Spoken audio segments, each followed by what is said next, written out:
Chapter 746. All right, slowly. Everyone, take your time to read. There's no rush. It was already nightfall. The wind and snow rose and fell. When the wind and snow moved, the whistling sound passed through the endless snowy plains and swirled up thousands of piles of snow. In the darkness, it was like a land of exile that devoured people. Ruthless and wild sounds rang out endlessly, making one's heart palpitate. When the wind and snow were quiet, heaven and earth were silent and cold. It was like a snowy sea containing a storm. Tens of thousands of li were filled with cold silver light.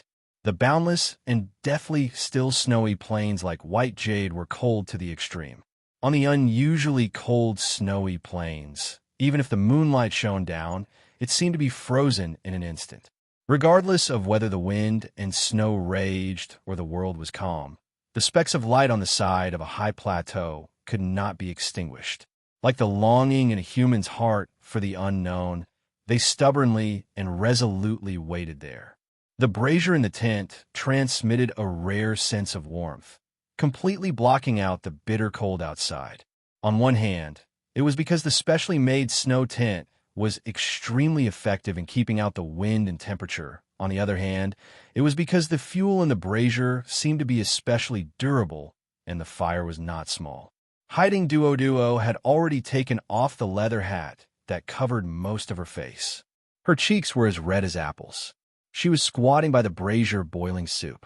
Her brows were furrowed slightly with a hint of worry.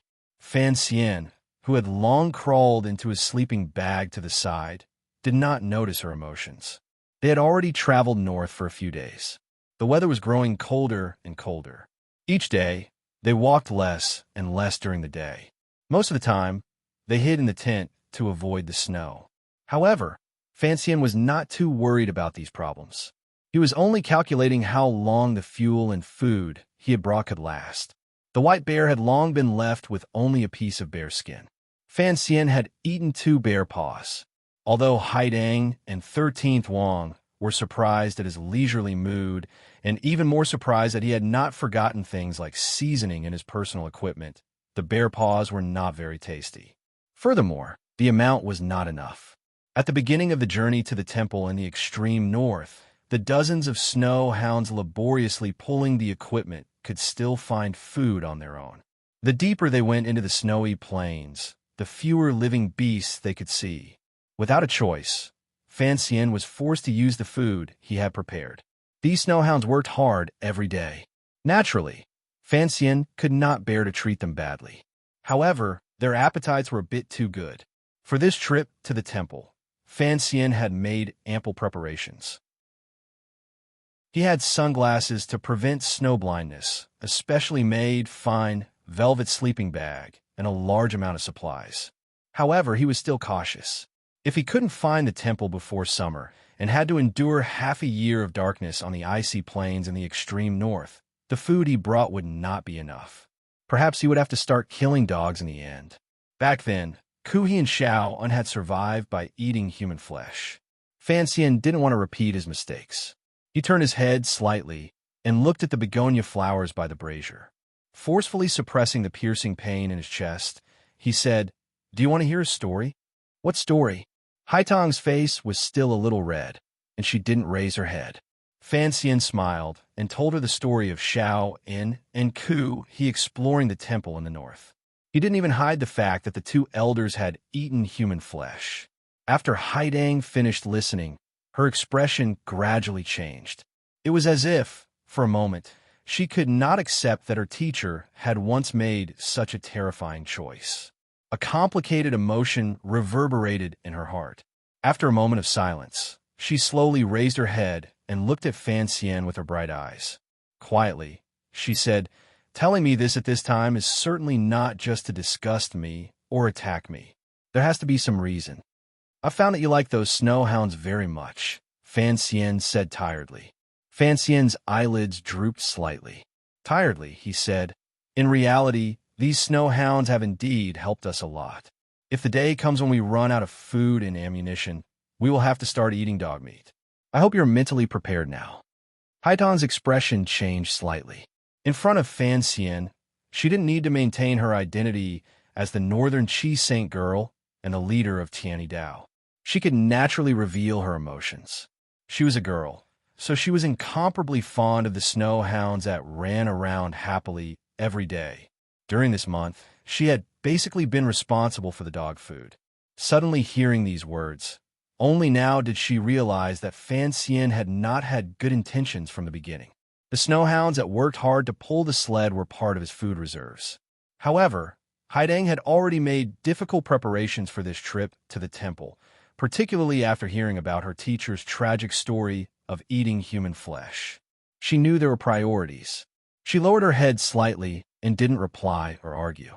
It was quiet inside the tent, causing the sound of the wind and snow outside the tent to be especially clear. One could even hear how much snow was violently beating against the outer skin of the tent, causing the sound of pa-pa, causing one to be unable to rest in peace.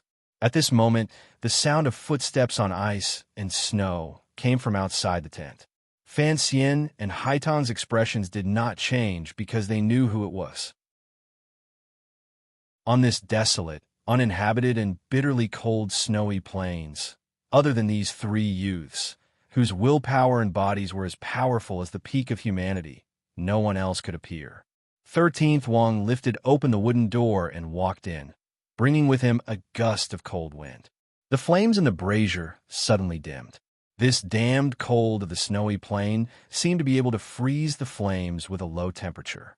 Haidang took out a small black ball from her sleeve and threw it into the brazier. The fire in the brazier finally stabilized. All of this was a special item Fan Xian had prepared all these years. In particular, the fire seed had never been cut off. 13th Wang stood on the blanket by the door and patted off the thick layer of ice and snow on his body. He took down the countless layers of towel wrapped around his face. A few words as crisp as a lump of ice came out of his lips, which had turned white from the cold, and said, "All right, let's sleep." Haidang was responsible for all the trifling matters of life. This girl had finally been transformed by Fan Xian into a housewife in this extreme environment. 13th Wang was responsible for leading the dozens of snow hounds and the construction and defense of the tent. What he meant by all right was that the snow shelter specially built for the snow hounds outside had been taken care of. In terms of hard work, 13th Wang's work was even harder. Fan Xian narrowed his eyes and said to him, "From tomorrow onwards, you will be responsible for feeding the dogs." 13th Wang nodded and sat by the brazier. Accepting the bowl of hot soup Haitang handed him, he slowly drank it. Each mouthful was carefully drunk. The sword at his waist dragged on the ground, giving off the faint smell of blood.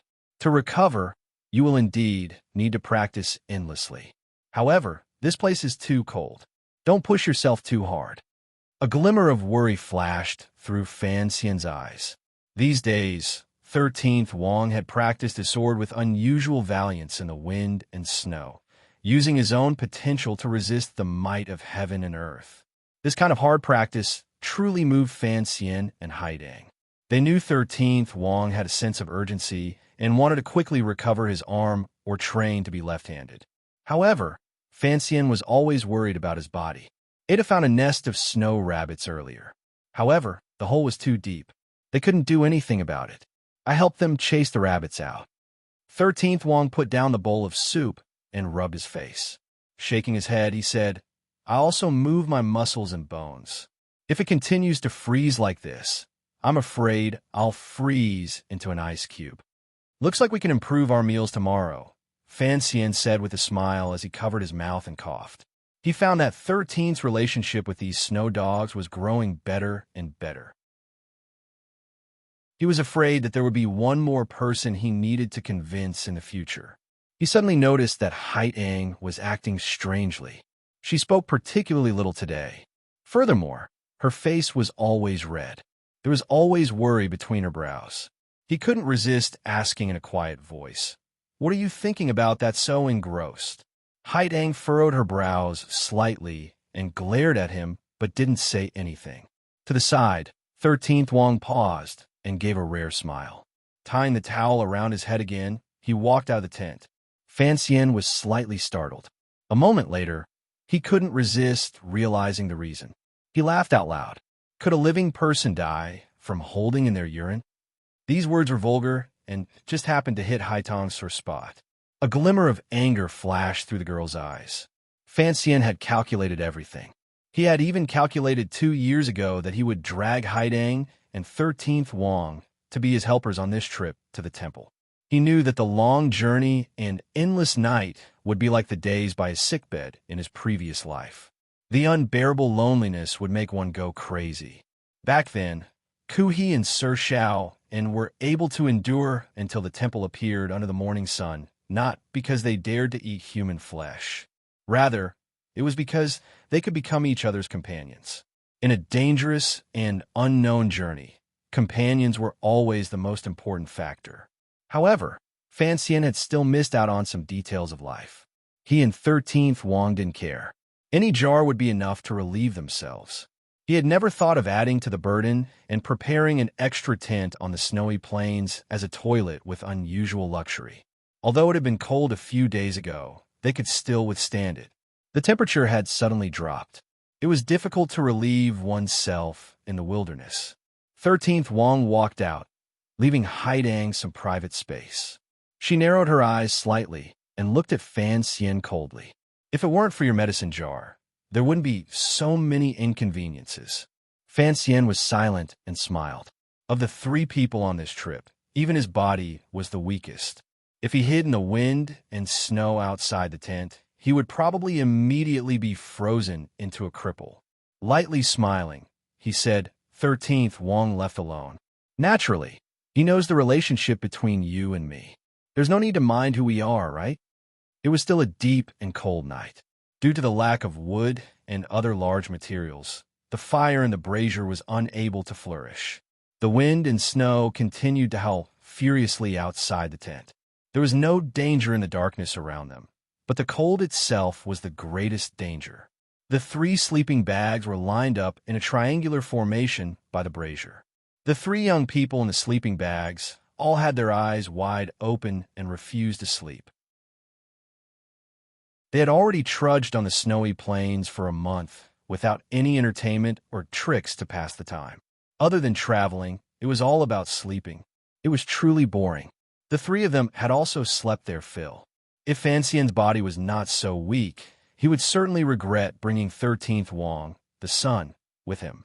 Otherwise, holding duo and saying words of love that he hadn't said in a long time, enjoying the pleasure of their mouths and hands, would be good.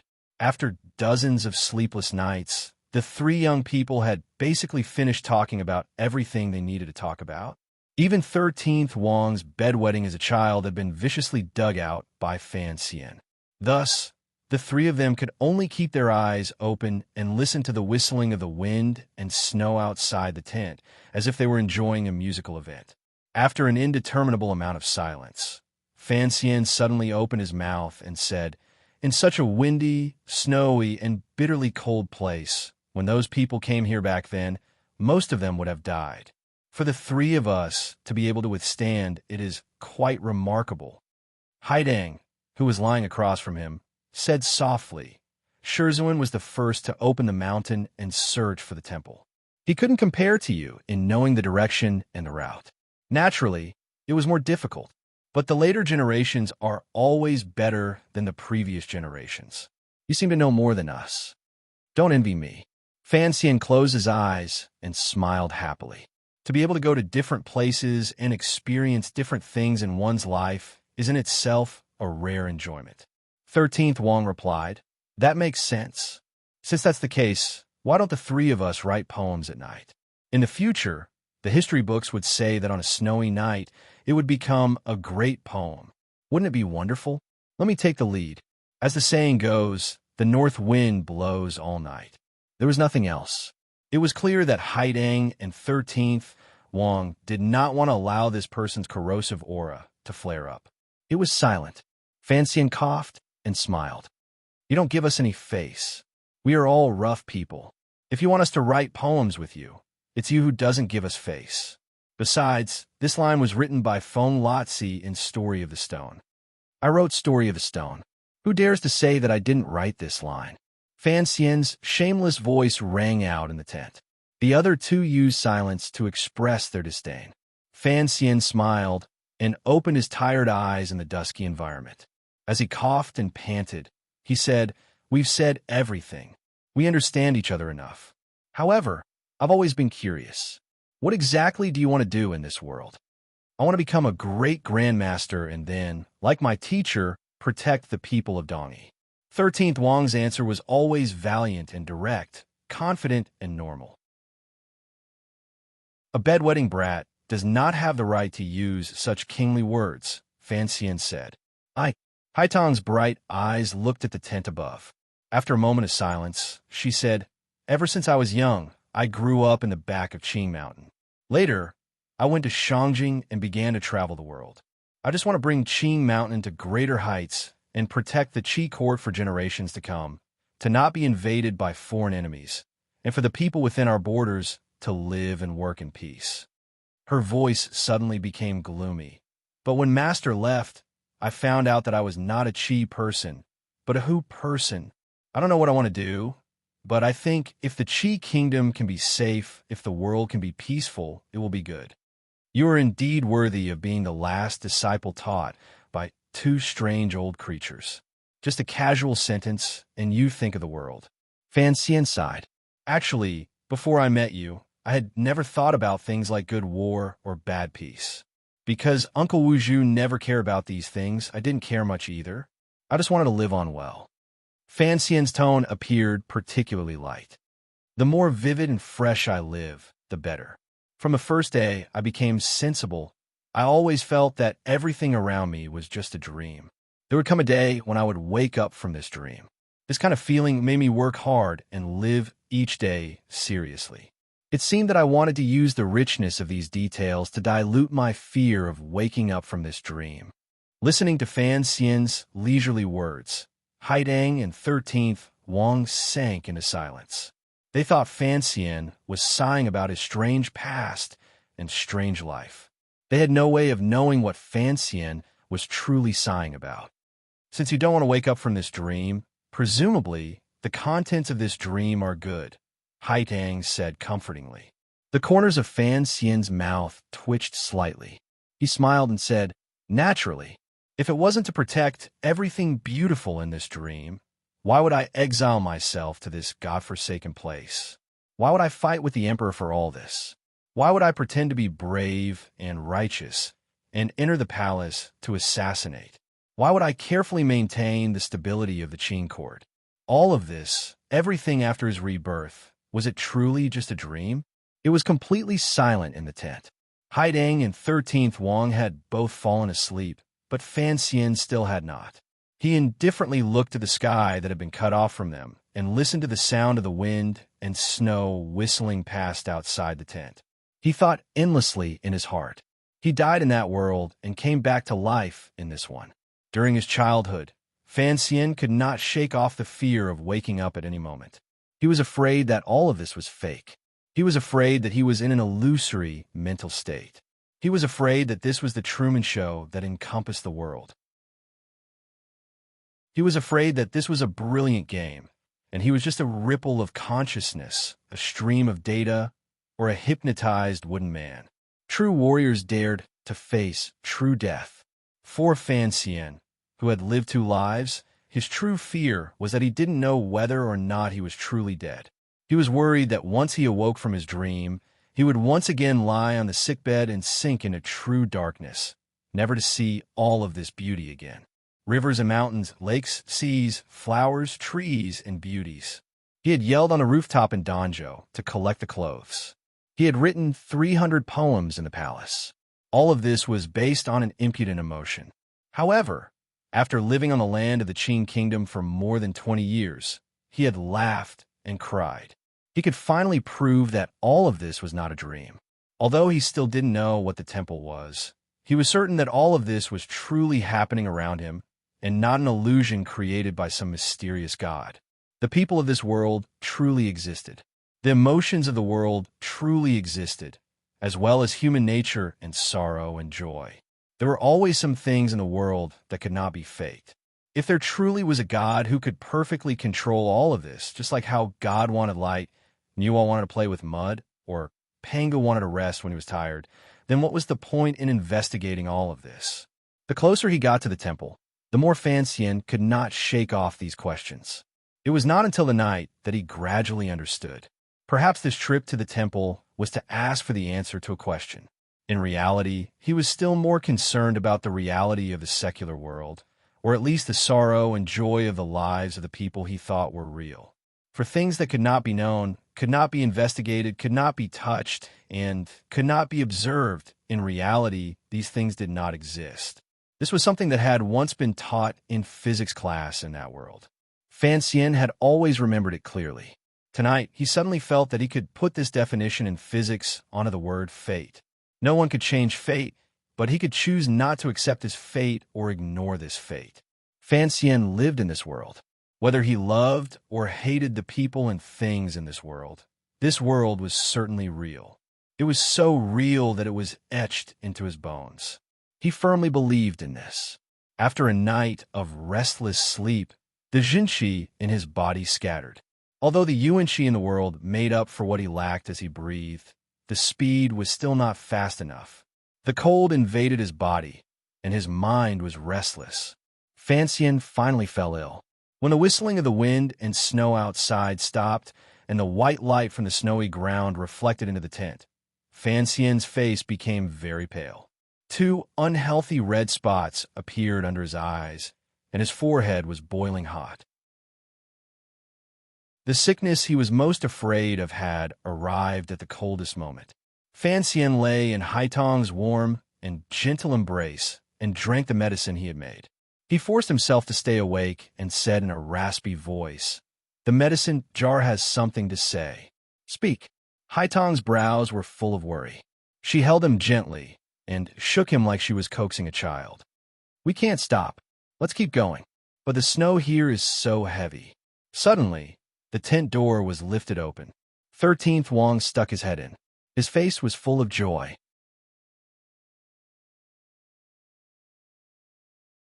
Chapter 747. Violent wind and blizzard, horizontal wind and snow, slanting wind and fine snow. There was no need to return, nor could it return. It was also known as ghost wind and vicious snow, dark wind and dark snow, snow that covered the sky and covered the sun. There was also the snow that grew under one's feet, reaching up to one's knees. If one made the slightest mistake, one would probably be buried. On this day, after experiencing dozens of days of bitter cold travel, all of the snow suddenly stopped. It was as if the heavens had suddenly felt that their actions of endlessly throwing confetti into the world were childish and could not enchant the determined gazes of the 3 young people. Thus, they clapped their hands and pulled them back into their sleeves. The sky cleared, revealing a porcelain blue but still icy sky. Although the sunlight was not warm, it was piercing. Borrowing the boundless land of snow and glaciers, it reflected a white to the point of being dull in every direction. After the wind and rain, there was not necessarily a beautiful sky. It was not that there would be a rainbow when the sky cleared. Thus, Forrest Gone returned to his country and had to experience many things before he could see Jenny again. Then, he would still be thought to not understand certain things. He set off again and kept on running past countless beautiful scenes. After the wind and snow, the sleigh team on the snowy plains set off again amidst the cheerful cries of the snow hounds. Crushing the soft or firm ice and snow, they advanced north. A pale-faced Fan Xian sat on the sleigh, with half his body in Haitong's arms. As he coughed, he forced his tired eyes open and stared at the terrain around him that was difficult to identify. He compared it to the map in his mind and confirmed the direction. The cold in his body was becoming more and more serious. Although he had not lost the medicine he carried with him, the harsh coldness between heaven and earth was, without question, a cruel torture for Fan Xian, who was heavily injured and had lost all of his Jinqi. Every night these days, Fan Xian nestled in his sleeping bag and always felt that his entire body was wet and cold. He coughed so hard it was as if he was going to cough out his organs. There was a raspiness in the thunder. It was like a knife grinding endlessly against a rock. No one knew when it would break. Haidang and 13th Wang were both worried about his body. They had even thought of returning to the south. However, they were stopped by Fan Xian with unusual determination and coldness. He knew that if he couldn't find the illusory temple in one go, he didn't know if he would be able to summon such courage again in his life. Furthermore, the meridians in his body were in chaos. The emperor was still recovering in the palace in the south. If he didn't go to the temple to find Uncle Wu Zhu, there was no point in him going back to the south. What gave Fan Xian even more confidence was that, through the magic booklet Master Ku he had left behind, he could clearly sense that the further north he went, the thicker the yuan-qi became. As he continued to meditate, the sea of qi behind his back gradually showed signs of stabilizing and accumulating yuan-qi. It would be a pity to give up now. For the three of them, the biggest problem was time. This was a race between Fan Xian's injuries and the distance to the temple. Fan Xian felt that if he truly found the temple, the injuries in his body would be much better. Haidang and 13th Wang both knew that under Fan Xian's gentle appearance was an incomparably stubborn and ruthless nature. Thus, they could only silently listen to his suggestion. However, these two friends were still very worried about his body, particularly when they heard waves of heart-wrenching coughs at night. Who could sleep well? In the quiet night, Haidang burrowed into Fan Xian's sleeping bag and gently rubbed his chest for him, using her body temperature to warm up the bitter coldness. Their bodies pressed gently and intimately against each other, but there was not a trace of male and female thoughts. They just held each other tightly, like two little pigs warming each other up. 13th Wang noticed this, but he did not show any expression or reaction. He only increased the speed of their journey north. Leading the group of snow dogs, they took advantage of the clear sky to rush forward with all their might. How much farther? Even though the snow had stopped, there was still wind. 13th Wang, on the first sleigh, shouted against the wind. His voice quickly rang through the entire snowy plains. Fan Xian narrowed his eyes and looked at 13th Wang, standing on the sleigh in front of him with his fur coat swaying in the wind. He couldn't resist smiling. He thought to himself that this kid was rather dashing. He was not afraid of the cold and could still stand on the sleigh and ride the waves of snow at this time of year. Particularly with that pair of sunglasses, he looked like the boys who played extreme sports in the other world. Taking out a compass and map from his clothes, Fan Xian coughed in Haitang's arms and carefully confirmed the position. The sleigh moved up and down endlessly on the snowy ground, making his observation a bit tiresome. After thinking for a long time, he tiredly said, "At most, 15 more days." When Fan Xian unfurled the map, Haidang turned her face. This was not the first time Fan Xian had unfurled the map. At the beginning, he had only used his powerful memory to point the way. Later on, he became too ill and had to take out the map. However, 13th Wang and Haidang would purposely avoid it. This was Fan Xian's request, and the oath the three of them had made before they set foot on the journey to the temple. Fan Xian requested that Haidang and 13th Wang not reveal the location of the temple to anyone. He guessed that once the location of the temple was revealed, once the things in the temple were to fall into the mortal world, it would probably bring endless disaster. Just like the martial arts secret manuals his mother, Yi Qingmei, had brought out in the past, and that chest, if there were many more in the temple, what would the world become?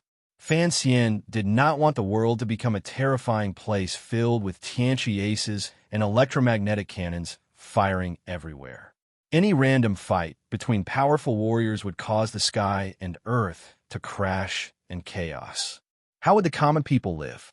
The journey was not lonely because they had companions. However, it was particularly difficult. This kind of difficulty could not be described with words. The difficulty was in the bitter cold, in the dryness, and in the endless snow-white color that seemed to never change. After an indeterminable number of days, the flat snowy plains and slightly arched snowy hills gradually became alive. The terrain began to become complicated. The sunlight grew dimmer and dimmer. The temperature dropped to an unbearable level for humans. Fortunately, the snowstorm still did not come down. On the other side of the northern horizon, a tall mountain suddenly rose. A tall, snow-capped mountain. It was as if from the beginning of the world, this magnificent and mighty snowy mountain had stood there, coldly and calmly waiting for brave travelers to come and make offerings. The sleigh procession slowly came to a stop beside a relic of glaciers. Fan Xian narrowed his eyes and looked at the distant snowy mountain in front of him. He gazed at the strange mountain glowing with a cold white light under the blue sky. A glimmer of excitement grew uncontrollably in his chest. A glimmer of excitement that came from the depths of his heart quickly took over his entire body, making his fingers tremble slightly. In his dreams, he had seen this snowy mountain that was similar to Dong Mountain. In his dreams, this snowy mountain was high and unscalable. It was mysterious, powerful, and cold, just like the feeling the Emperor gave him. Now, when this snowy mountain suddenly appeared in front of his eyes without any warning, Fan Xian felt boundless joy. People were born to fear death.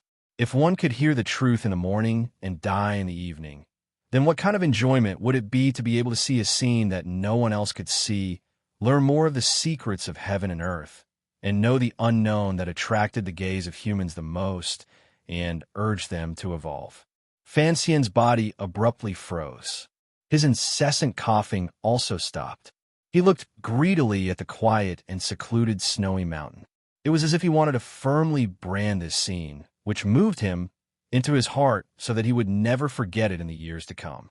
He was moved not only because of this scene or the temple in the mountain. It was also because the Yuanqi here had reached a level that made one tremble. The eyes on Fan Xian's pale face were sunken, and he was extremely thin. With each breath, he seemed to feel that he was gradually becoming healthier. Haidang was the first to sense Fan Xian's strangeness. Haidang was the first to sense Fan Xian's strangeness. Her body was already exhausted. Her usually bright eyes had long been ground into exhaustion by the severe coldness between heaven and earth. At this moment, her eyes lit up again. Following Fan Xian's gaze toward the snowy mountain, she did not speak for a long time. After the sledges stopped, the snowhound seemed to sense the different atmosphere and howled in a low voice.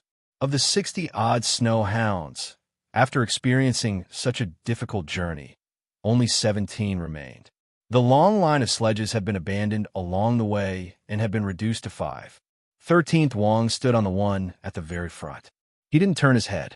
He only stared in a daze at the mountain. In a raspy voice, he asked, "The temple is in this mountain?" "Yes." Fan Xian, who had been too tired to speak for a few days, found the strength from somewhere and spat out one word with great determination. After receiving confirmation, the 3 young people stared in a daze at the snowy mountain in the distance. It was as if they didn't want to take another step forward. Suddenly, 13th Wang jumped down from the sleigh and roared crazily at the snowy mountain. His voice was raspy, angry, and even more elated. Seeing this, Haidang and Fan Xian couldn't resist smiling. They thought that this last disciple of the Sword Hut, who had always been gentle and determined, had endured until now and finally exploded with the craziness he inherited from Sigurjian. After the laughter came silence. Haitong's eyes grew moist and finally turned into a few clear tears. The tears landed on the leather jacket and quickly turned to ice. Fan Xian shook his head happily and couldn't speak for a long time. Those who had not experienced their long journey would not be able to understand the emotions in their hearts at this moment.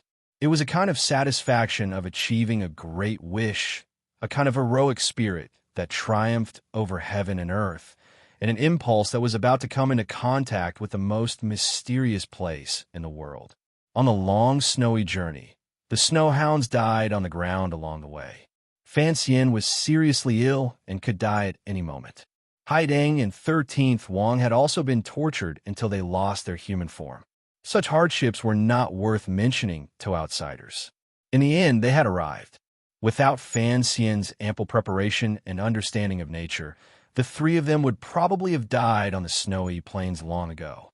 Thinking of this, Fan Xian narrowed his eyes and looked at the snowy mountain in the distance. He couldn't help but think of the two powerful pioneers from many years ago, Master Ku He and Sir Shaowen. When Fan Xian and his group had set out from northern Qi, it had been early spring. Now it should be summer, the warmest time in the world. Back then, Xiao En and Ku He's group of hundreds had set out in the summer. There were countless deaths and injuries along the way. By the time they arrived at this snowy mountain, it was the polar night. How had the two pioneers made it through the months-long polar night? Unlike Fan Xian, Xiao En and Ku He did not have the roadmap and experience left behind by predecessors. Yet, they were still able to survive in such a wretched environment. It truly made Fan Xian, who had just escaped death, sigh in admiration.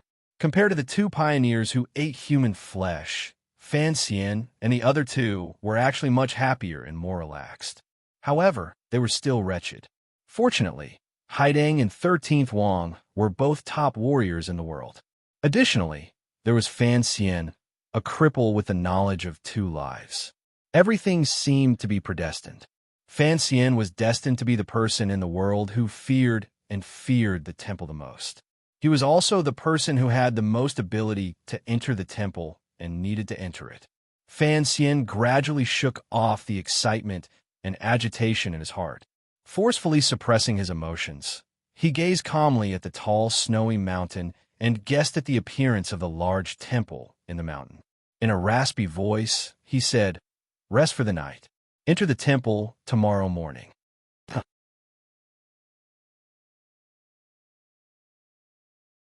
Chapter 748. Qing Yunyan. Qing Yunyan. Isn't this name meant to wish everyone a happy new year? I wish everyone that in the new year, those who should get married, those who should get pregnant, those who should get married, those who should get married, those who should get married, those who should get into a relationship, those who should get high marks in exams, those who should do business, those who should get promoted, those who should not have to worry about their superiors, those who should work, those who should get more red packets, those who are speculating in the stock market. Everything should be safe on the road. Have a good New Year's Eve dinner and drink less alcohol. Those who write books are happy, and those who read books are happy. Those who do editors suddenly realize that their web novels are no longer Unix. Those who mingle in the forums suddenly realize that those familiar IDs are all girls. Is there anything else I missed out? I wish everyone a happy new year and all the best. I also wish myself and Fujian Cement Company's business to become more prosperous, and I hope that they can recover their capital as soon as possible. The feeling of being cut in half is really not a good one. I won't lament about the past year because I only have the word thank you to everyone, nothing else. I don't have to look forward to the coming year because I will continue to write books seriously and write stories that everyone likes and that I like, nothing else.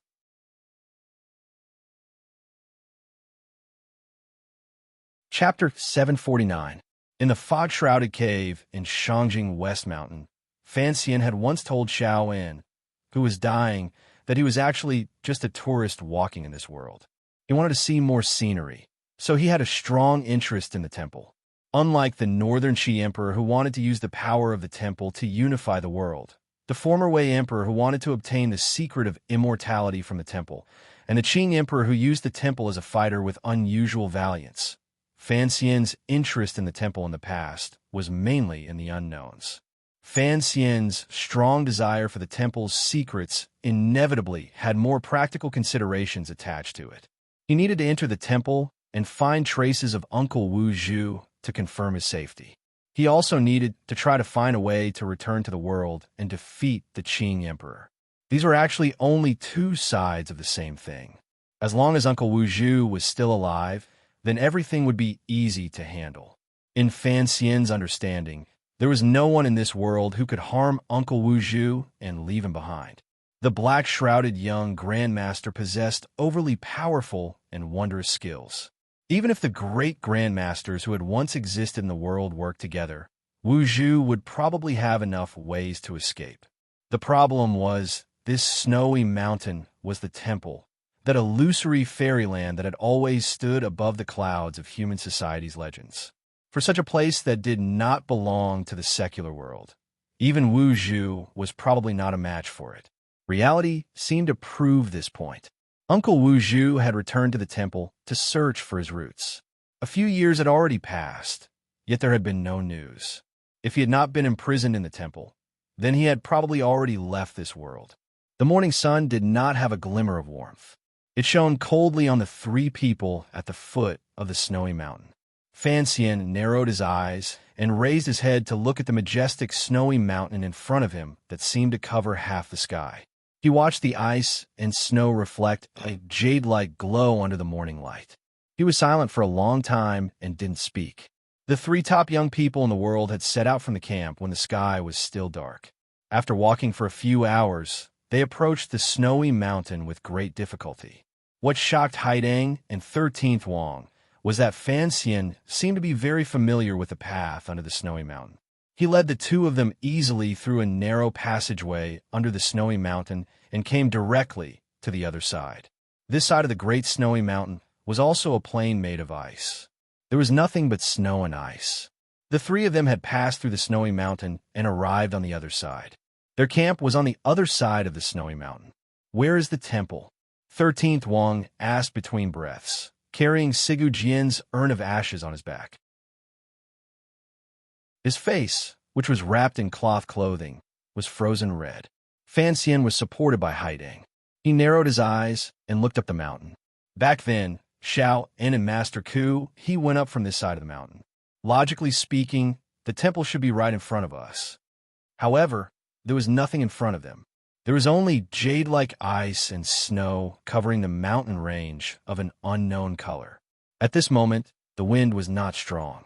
The sky had not sent down a snowstorm. Their field of view was vast and clear.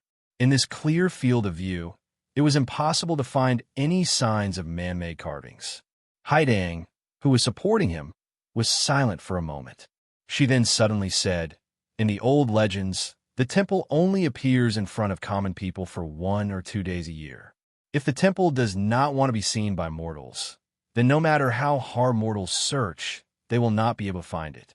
Legends are, after all, just legends." Fan Xian covered his mouth and coughed.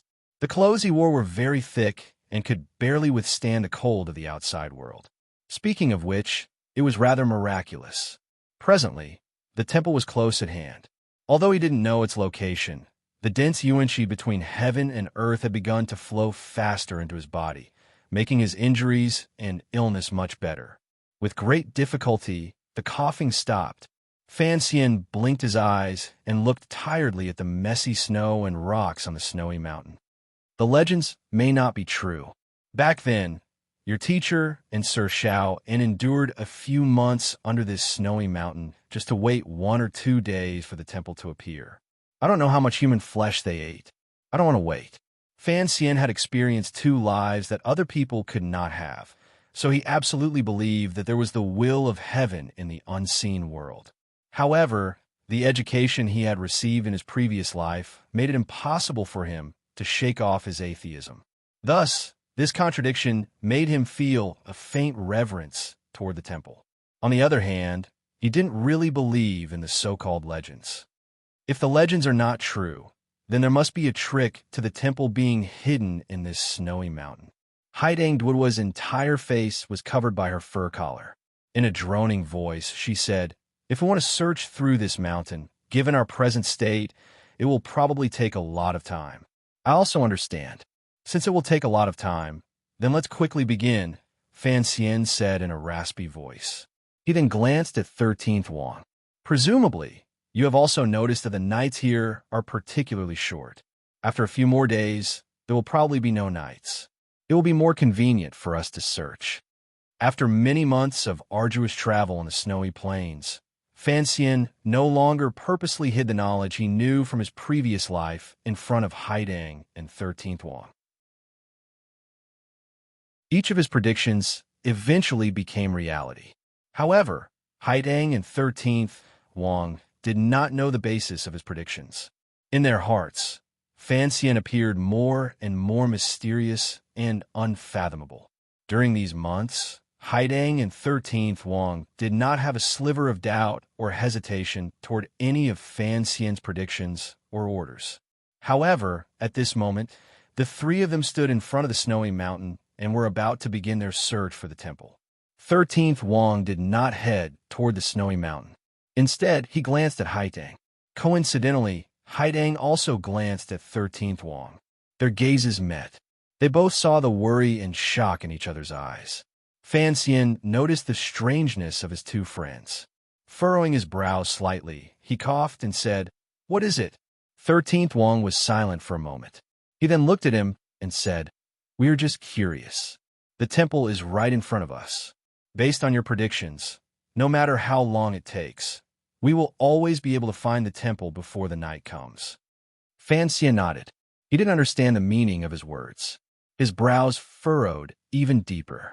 Beside him, Haidang sighed and said, "What we mean is that we are about to find the temple. Regardless of whether it is to dig out the secret of the temple or to rescue the blind great master from the temple, you have to have a plan ahead of time and make some preparations. If you have any understanding, you have to let us know ahead of time. Given your present physical condition, there are many things that require us to do." The temple was like a fairyland. At least, it was so in the hearts of the people of this land. Fan Xian and the other two were exploring the temple. This was a major event, yet Fan Xian appeared relaxed and careless. It was even a bit sloppy. It was as if he was truly just traveling. Who knew what kind of dangers were hidden on this snowy mountain and what kind of divine might was difficult for mortals to withstand? Haidang and 13th Wang were both top figures with the most determined wills and willpower in the world. Faced with this snowy mountain, they still found it difficult to suppress a sense of confusion and fear. They truly did not understand how Fan Xian could still be so relaxed and at ease. Back then, Ku He and Xiao returned from the temple alive. This place is not as terrifying as people imagine. Fan Xian smiled bitterly. Back then, the two of them were already superior 9th level aces. However, they were tortured for half a year and were about to die. Their strength is not as good as we are now. Since they can return alive, what are we afraid of? Furthermore, Uncle Wu Zhu and the Emperor have both said that the temple has already fallen into ruin and has no power. Fan Xian lowered his eyelids slightly. I believe in the Emperor's judgment because he has basically never made any mistakes in this life. Even though the temple had fallen into ruin, it was still a temple. Could mortals stop worshipping it? More importantly, I only know the way to the temple and its outer appearance. As for what is inside, I don't know either, Fan Xian said with a helpless smile. Since it is so, then it is useless to make any more preparations. Let's search. We'll talk about it after we find it. This was a very irresponsible way of doing things. Fan Xian had spent his entire life immersed in the darkness of the Overwatch Council. He never fought a battle unprepared. Even when faced with the unfathomable Emperor, he still came up with clever plans and bravely thought of little ways to win. Looking at this snowy mountain that he knew nothing about, how could he have prepared? The snowy mountain remained silent, solemn, and cold. It was as if it had no idea that three mortals were nervously and quietly searching for its secrets. The temple, which was rumored to be omnipotent and omniscient, was still like a girl waiting to be married, hidden in the wind and snow, unwilling to show its true face. After climbing up the snowy mountain with great difficulty for a long time, the wind on the mountain gradually grew stronger. It swirled up the snow on the rocks, blinding the eyes. Fan Xian's eyes remained clear and steady. He did not let go of any details that could have been missed.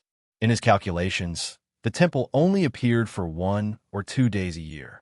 The last time Xiao, In, and Ku He had seen the temple was the day after the polar night ended.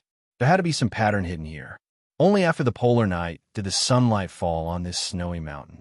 Did the people in the temple want to sunbathe? So they appeared.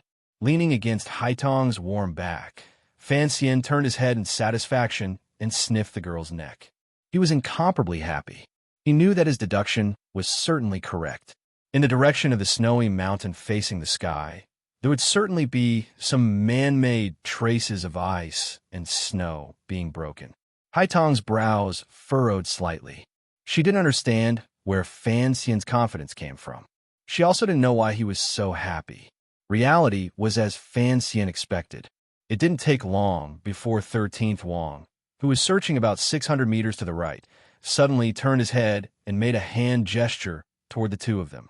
In the wind and snow, it was difficult to hear clearly what 13th Wang had found.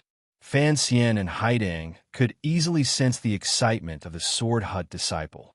In a snowy depression, Fan Xian crouched down and carefully examined the traces 13th Wang had found. He pulled out a hole in the ice and snow and found what they had been looking for a long time, some man-made traces. It was something like a track. It was made of an unknown material.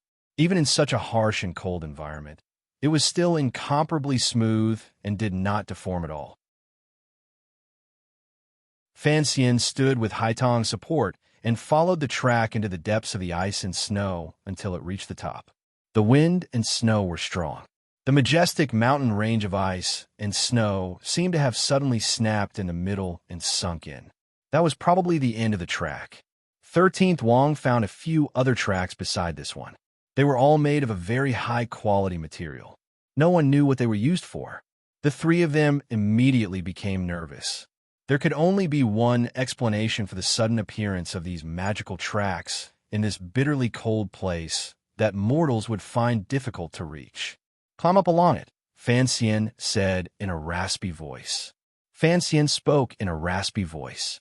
His voice trembled slightly, but his eyes were a calm that he barely managed to maintain with a valiant will.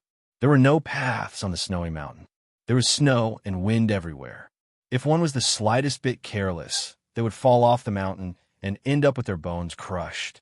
Fortunately, Fan Xian had brought Haidang and 13th Wang, two powerful warriors here. Otherwise, how could a sick person like him endure the power of heaven and earth? The three of them suppressed their nervousness and faint fear and followed the smooth track. Going against the wind and snow, they climbed up the mountain range. After climbing for an indeterminable amount of time, when 13th Wang and Haidang both felt that the Jinshi in their bodies was about to be completely used up by the icy and snowy tracks, they suddenly felt their vision darken. The mountain was barren and the snow had no path. The sky darkened and the earth opened up. Fan Xian and the other two stared in a daze at the stone steps at the end of the track. They were speechless for a long time. This place was truly a work of nature. Such long stone steps were hidden on a platform deep in the mountain range. If someone could actually come to the snowy mountain, they would not be able to see these stone steps from the foot of the mountain. The temple appeared for 1 or 2 days every year. Did it mean that these stone steps would slide out along the track and bathe in the sunlight to welcome travelers who came with great difficulty to worship? These stone steps were made of green stone. No one knew how many thousands or tens of thousands of years they had experienced the baptism of ice and frost. There were many damaged areas. Amidst the ancientness, there was an ancient and frightening beauty. Different from the tracks, only when they saw these seemingly endless stone steps did the three of them truly feel like they were entering the temple. As they slowly walked up the stone steps, an indescribable atmosphere shrouded the three of them and shrouded the stone steps. The three of them maintained their silence at the same time. No matter who it was, in a moment before the mysterious veil of the temple was lifted, they would probably find it difficult to hide their excitement and fear. This was a kind of excitement and fear toward the unknown. It was human instinct. A long, light gray eve appeared above the stone steps and reflected itself in their eyes. Haidang and 13th Wang's bodies froze slightly and paused. Fan Xian broke away from Haitang's support and stared at the gray eve calmly, almost crazily, as he walked toward the top of the stone steps. Under the long, light gray eve was a black stone wall.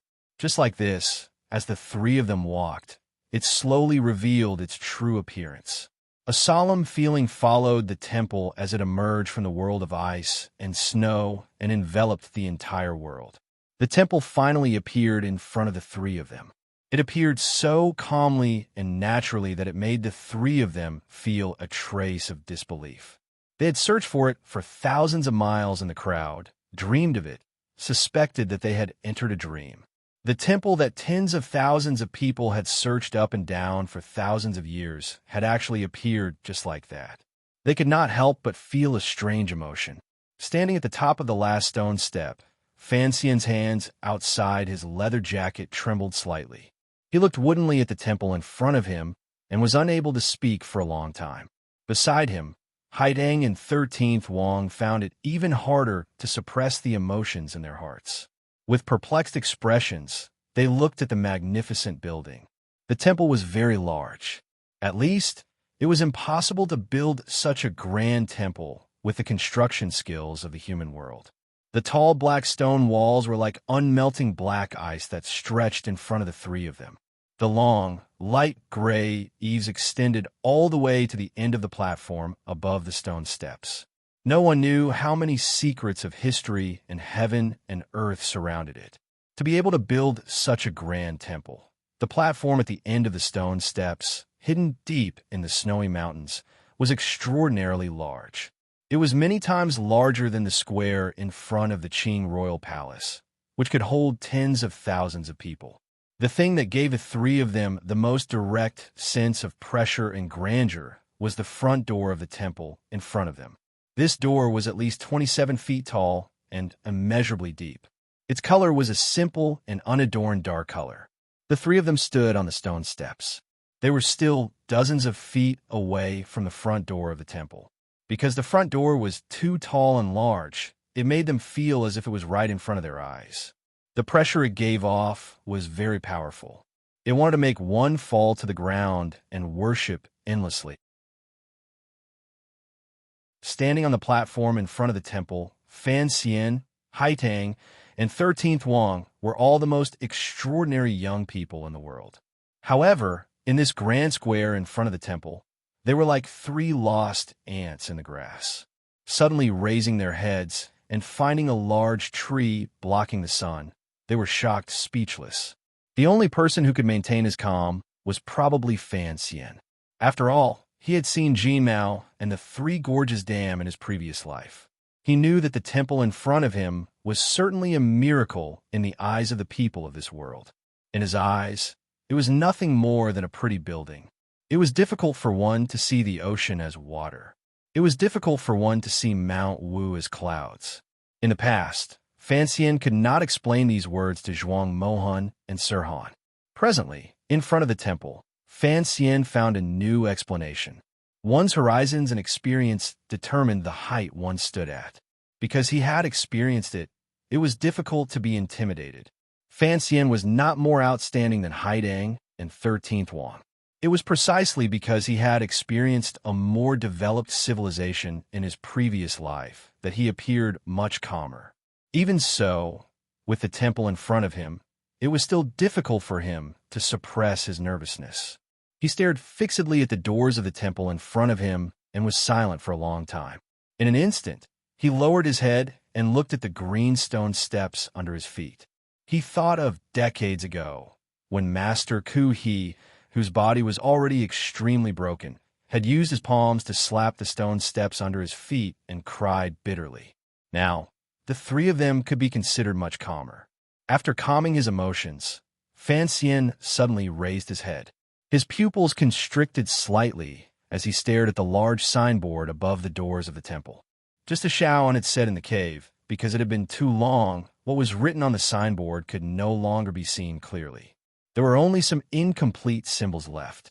In Shaoan's narration, perhaps these symbols were the mysterious decree of heaven. In Fan Xian's eyes, these symbols that had finally appeared in front of him represented an even more shocking discovery. Fan Xian stared in a daze at the only remaining Wu on the signboard, as well as the three symbols below it. One up, one down, one up, one down, two circular arcs put together. It was the entire content of the symbol. He extended his finger into the cold air and unconsciously began to move along with the symbol. Ever since the 5th year of the Qing calendar, he didn't know how much effort he had put into this Wu and these three identical symbols. He had also asked Uncle Wu Zhu and Siga Jian for guidance. After all, there was too little information, so he had come up with nothing. Now this Wu and these symbols had finally appeared in front of him. How could he not feel agitated?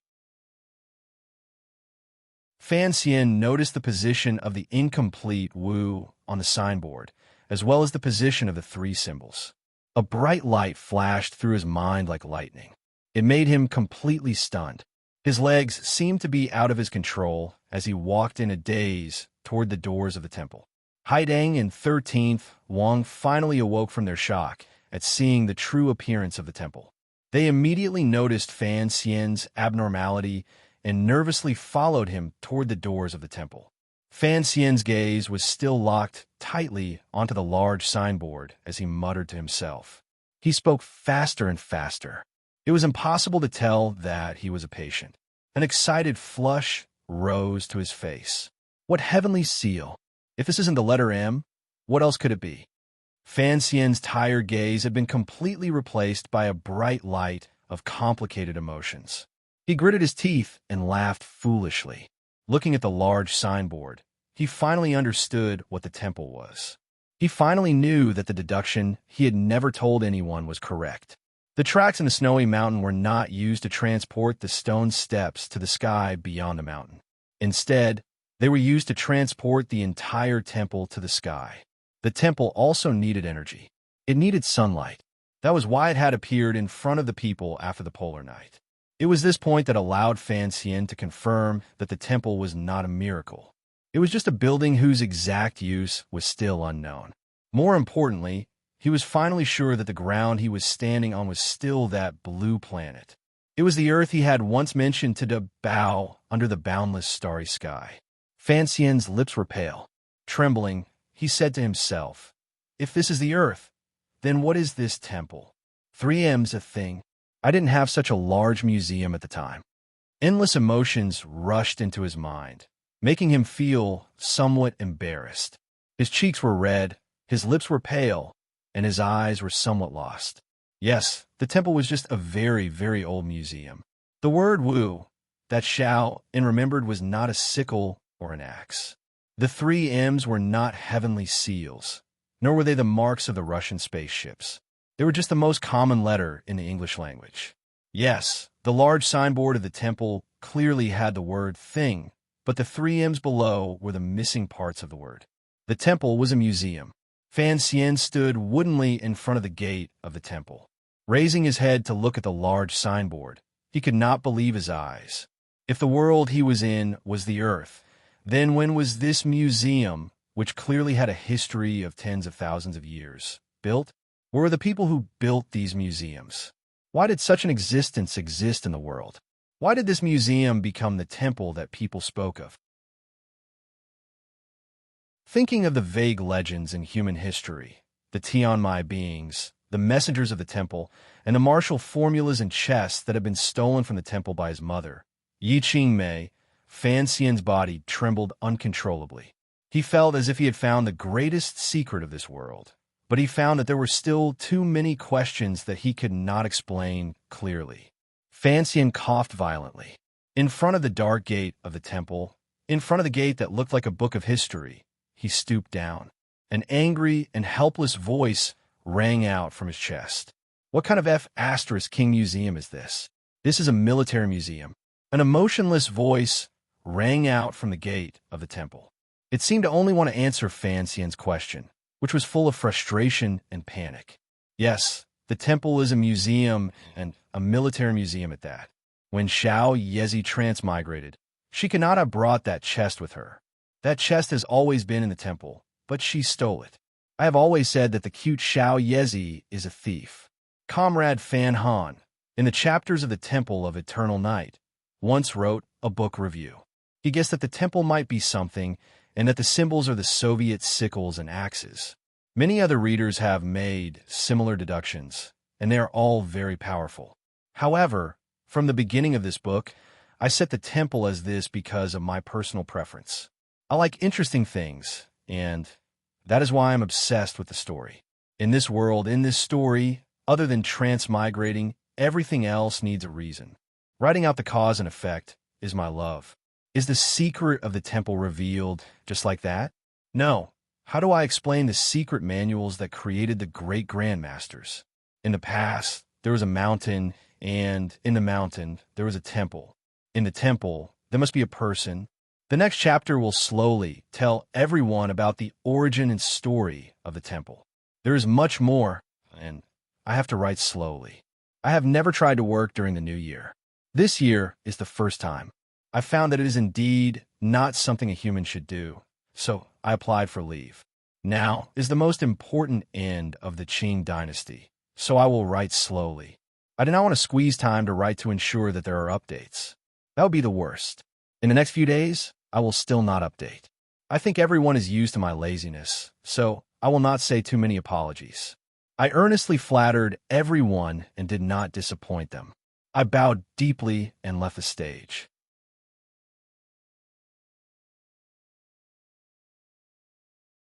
Chapter 750. The wind and snow stopped. Hearing the calm voice, Fan Xian's pupils constricted. He looked warily at the heaven-like wooden door in front of him. He didn't know what kind of monster would run out from inside. After a long time, the temple in the depths of the snowy mountain remained silent. After the voice in the temple answered Fan Xian's unconscious, angry question, it seemed to have sunk into some complicated thought process and sank into silence. Immediately after, the strangely large door in front of the temple silently opened a crack. When such a heavy door opened, it didn't make a single sound. It made one shiver even though it wasn't cold. The temple door opened at a 15-degree angle. From the front, one couldn't see the scenery inside. However, this silent opening seemed to indicate some kind of invitation from the person in the temple. Fan Xian's heart began to thump, and then he forced it to calm down. He narrowed his eyes and looked at the shadow of the temple door. There was not a trace of expression on his face. Unexpectedly, he slowly sat down on the shallow white snow on the stone platform. He had thought that it would be like decades ago. When Master Ku he was about to open the temple door, a black shadow would come out like lightning and give them a powerful blow. However, when the temple door opened, there was not a trace of movement. Could it be that the person in the temple also felt lonely, and cold? Did the person in the temple hope to see them come? The mountain of treasures was in front, hell was in front, heaven was in front, and the scene of flowers and snow was in front. It was only a short distance away, yet Fan Xian sat down. A slightly bitter smile hung from the corners of his lips. He closed his eyes and began to meditate endlessly. Haidang and 13th Wang did not understand the conversation between the voice in the temple and Fan Xian. After all, there were no museums in this world. They also did not understand why Fan Xian would sit down in front of the temple door. They stared in a daze at the open door of the temple. Nervously, they walked to Fan Xian's side, took out the weapons at their side, and began to stand guard for him. Haitang's weapon was still the soft sword at her waist. 13th Wang had found a wooden stick from somewhere. Like a hunter, his eyes stared sharply at the temple door that had opened a crack. The three of them stood silently in front of the temple gate. The yuan-chi in the surroundings was very thick. Fan Xian acutely sensed this, which was why he had closed his eyes and sat down. Before entering the temple, he had to at least ensure that he could move without hindrance. If he had to run wildly in a moment, he would at least not burden Haidang and 13th Wang. Since the temple was right in front of them, and the temple doors were already open, they had waited for tens of thousands of years. Why was there a need to rush at this moment? After an indeterminable amount of time, Fan Xian slowly opened his eyes.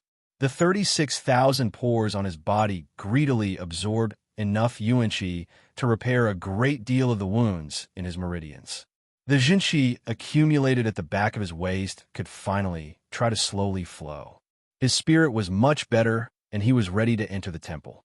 Fan Xian's eyes landed on the door of the temple. 13th Wang was also staring nervously at it. With two crisp chirps, a little bird walked out childishly from the door of the temple and chirped at the three people outside. The bird's body was green and beautiful. It gave off a sense of purity. Outside the temple, the three people looked at the bird's arrival and couldn't help but start. They hadn't thought that the person coming to the temple to welcome guests would not be some demonic immortal general, but a bird. The green bird was attentively watching. "Let's go," Haidang looked at the beautiful green bird, and her heart trembled slightly. She unconsciously said this, and helped Fan Xian up from the snowy ground. Fan Xian's spirit was much better. He thought for a moment, and then said, "Let's go in." One temple, one world. Behind the door was another world. However, what was different from what people imagined was that behind the gate of the temple was not a beautiful fairyland. It was also different from what Haidang imagined. That green bird flew away with a chirp, and there were no more cute creatures that came to welcome the hard-working traveler. Inside the temple was a square, a very large square. There were some large buildings scattered around the square. Although these buildings were tall, they were all blocked by the black stone wall outside. The people under the snowy mountain would not be able to see them. The materials and style of these buildings, as well as their height and breadth, were not at a level that the world people lived and could reach. On the walls on either side of the path, there were traces of extremely dilapidated murals. One could still faintly see a thread of lines and some very dim colors. Fan Xian and the other two walked along the path inside the temple. Raising their heads, they saw a snowy sky. Lowering their heads, they saw a snowy ground. They only felt that the world was still so quiet. The legendary scenes and scenery around them did not seem to exist in reality. The three of them were like three little black dots walking silently along the path. The voice in the temple did not ring out again. It was as if the people in the temple did not care where they came from and couldn't be bothered to guide them where they were going. Thus, Fan Xian and the other two only walked silently and casually along the path inside the temple. Their eyes calmly observed the eaves and large stone platforms of the buildings that passed by them. They appeared normal and casual, but waves of shock had long risen in their hearts. After all, this was the interior of the temple. No one in this world had probably ever entered. The land of legend and myth had finally appeared in front of them. What kind of complicated emotions were Haidang Duo and 13th Wang suppressing under their outward calmness? Back then, Kuhi and Xiao had only been outside the temple's door when they met the Black Shadow and Little Fairy. Fan Xian and the other two had actually walked into the temple. Fan Xian had to be calmer. He had already faintly guessed the history of the temple from the voice in the temple's reply. His gaze stopped on the remnants of the wall paintings on the two sides of the path. The paint had peeled off badly. It was impossible to see clearly what was depicted on them. The secret of history seemed to be hidden in these paintings. However, Fan Xian easily found familiar traces in the remaining lines. Just like how the architectural style of the temple had influenced the dark green royal palace in Shangjing, the style of the wall paintings in the temple and the paintings in the Qing temple and even the restaurants in Yisher Tavern all seemed to come from the same source. It looked like the temple had stood in the world for thousands of years. Although it did not enter the world, it always had a faint influence on it. The wind and snow in the temple were much lighter than outside the walls. At this moment, the wind and snow had stopped long ago. There was only a thin layer of powdery snow on the path. Fan Xian and the other two's footprints were clearly imprinted on it, turning into a lonely line that went straight into the depths of the temple. Along the way, they only saw some broken buildings on the verge of collapse and a cold and uninhabited wasteland. This place was not a fairyland or the realm of the gods. Just as the emperor and Uncle Wu Zhu had said, it was just a broken place. Fan Xian pulled back his gaze from the footprints in the snow and thought for a moment. He then continued to lead Haidang and 13th Wang forward. After entering the snowy plains, he had become the leader of the three of them. Although his injuries had not recovered and his illness had worsened, Haidang and 13th Wang faintly sensed that Fan Xian had more knowledge in certain areas than most people in the world. In front of them, the small, agile, and beautiful green bird was still chirping. Appearing and disappearing, it led the three young warriors who had come to worship the temple through the thin snow. Accompanied by loneliness and silence, they walked forward. They roughly confirmed the range of the buildings inside the temple. It was a flat square. Without realizing it, the three of them had already walked to the center of the temple. In the center of the temple was a platform. Behind the platform was the most well-preserved building. Although many scars from time could still be seen on the outside of the building, the gradually eroding stone edges bore witness to the ruthlessness of heaven and earth. In the end, this building had not collapsed. Walking all the way here, they did not see a single person or the legendary emissary of the temple. There was only the green bird flying and landing on the stone platform covered in thin snow. Fan Xian furrowed his brows slightly. He found that the green bird had landed on the thin snow but did not leave any footprints. The temple emissary did not appear. The silence of the voice confirmed another fact for him. Perhaps it was a mysterious reaction, but the three of them stopped in front of the stone platform. Looking at the green bird on the snowy platform, they were silent. It was as if they wanted to see it become a flower or bring back a flower with its mouth. After waiting for an indeterminable amount of time, the oppressive silence in the temple did not change at all. Fan Xian's movements also did not change at all. His body was slightly trembling, but his heart was trembling slightly. Along the way, the traces of the buildings they had passed actually made him nervous. He faintly felt that these buildings were the remains of a civilization left behind countless years ago. Perhaps there was some connection between them and the world in his previous life. There is no danger in the temple. Those emissaries of the temple should have all died. Fan Xian's raspy voice suddenly broke the silence that had been maintained for countless years inside the temple. The green bird on the platform turned its head and glanced at him. Fan Xian's sudden words startled Haidang and 13th Wang beside him. Ever since they had entered the temple, Haidang and 13th Wang's emotions have been shaken by the never-before-seen and never-before-heard enormous building remains and the little green bird that seemed to be able to communicate. They had long lost the calm judgment they had in the world and were perplexed. All dead, Haidang and 13th Wang had purely and unconsciously repeated Fan Xian's words. It was impossible for them to agree with his judgment. There was no danger in the temple. An illusory place that only existed in myths and legends had suddenly appeared in front of his eyes. Who could be like Fan Xian and forcefully say such a judgment? Haidang looked at the green bird on the platform. Her face was slightly pale. In a trembling voice, she said, "Even if it is a broken fairyland, it is still a fairyland. Heaven and man walk different paths. One must have a heart of respect." The naive children of Tianyi Dao worshipped the temple deeply in their bones. Among the disciples of Qing Mountain, no one had ever inherited Master Ku He's valiant spirit, including Haidang. When people faced the temple and entered it, they all unconsciously felt that they were much weaker. What is there to fear? Fan Xian did not say this out loud. He thought viciously in his heart. Uncle Wu Zhu had said that there were not many people left in the family. One had died in the alley outside the manor. When his mother died, one had also died in the temple. Seeing that he had entered this place safely and still no emissary from the temple had appeared, he could be sure that this run-down temple was just a wasteland. The temple was not a fairyland. It was just a ruin. After confirming this reality, Fan Xian no longer had any fear in his heart. He narrowed his eyes and looked at the green bird on the platform.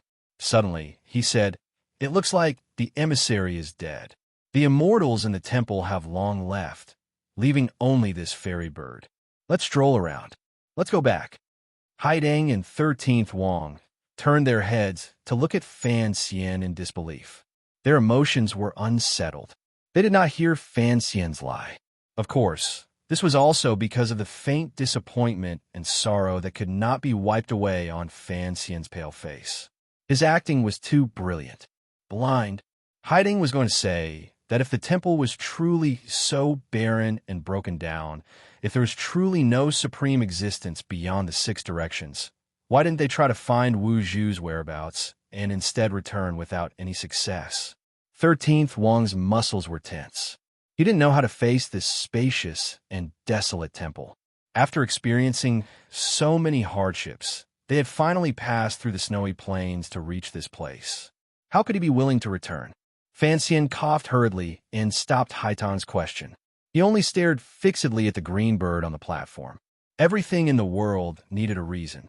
Since the temple was only the ruins of a civilization and a museum, then the voice in the temple had invited the three of them into the temple.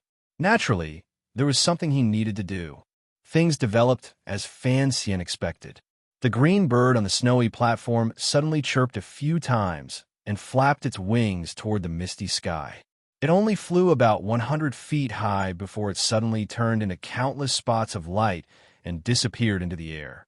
Haidang and 13th Wang's bodies trembled. Using their fastest speed, they moved closer to Fan Xian and protected his entire body. They were terrified that the change in the temple would cause Fan Xian, the weakest person, to die. Fan Xian was not afraid at all. He only narrowed his eyes and looked coldly at the slowly descending spots of light. The spots of light fell into the air above the platform and began to coalesce together like countless fireflies in the summer night sky. For some mysterious reason, they had arranged themselves into a certain shape. The spots of light gradually grew brighter and dimmer, revealing a gradually clearer figure in the air. The lines grew clearer. They could see clearly the flowing clouds at the corners of the sleeves, the black gold and jade belt at the waist, and the upturned shoes at the feet. An elder in a wide-sleeved, ancient robe appeared in midair. It was impossible to see his features clearly, but it was possible to clearly see his existence. His feet were not standing on the platform. Instead, he was floating in the air. He was clearly there, but Haidang and 13th Wang could not feel a trace of his breathing or heartbeat. They didn't even feel his existence. Standing in the air, it was as if he wanted to go with the wind. His wide sleeves danced gently on the platform. A faint light enveloped the elder's entire body. Such a scene stunned the hearts of the three people in front of the platform. To be able to dance in the air and emit golden light. What level of cultivation was this? No, this was no cultivation. This was clearly a celestial technique, other than the immortals in the temple. Who else could appear in front of the people in such a way that made people want to kneel and worship? Haidang and 13th Wang opened their dazed eyes and looked at the scene in front of them that they could not understand no matter what. Naturally, they connected the existence formed by the green bird to the legendary immortals in the temple. Their bodies trembled uncontrollably. Naturally, they knelt down and sincerely knelt toward the snowy ground. Fan Xian also knelt down. His knees sank into the thin, soft snow. His body began to tremble like a mortal who had sunk into excitement and could not free himself. No one could explain the scene in front of them.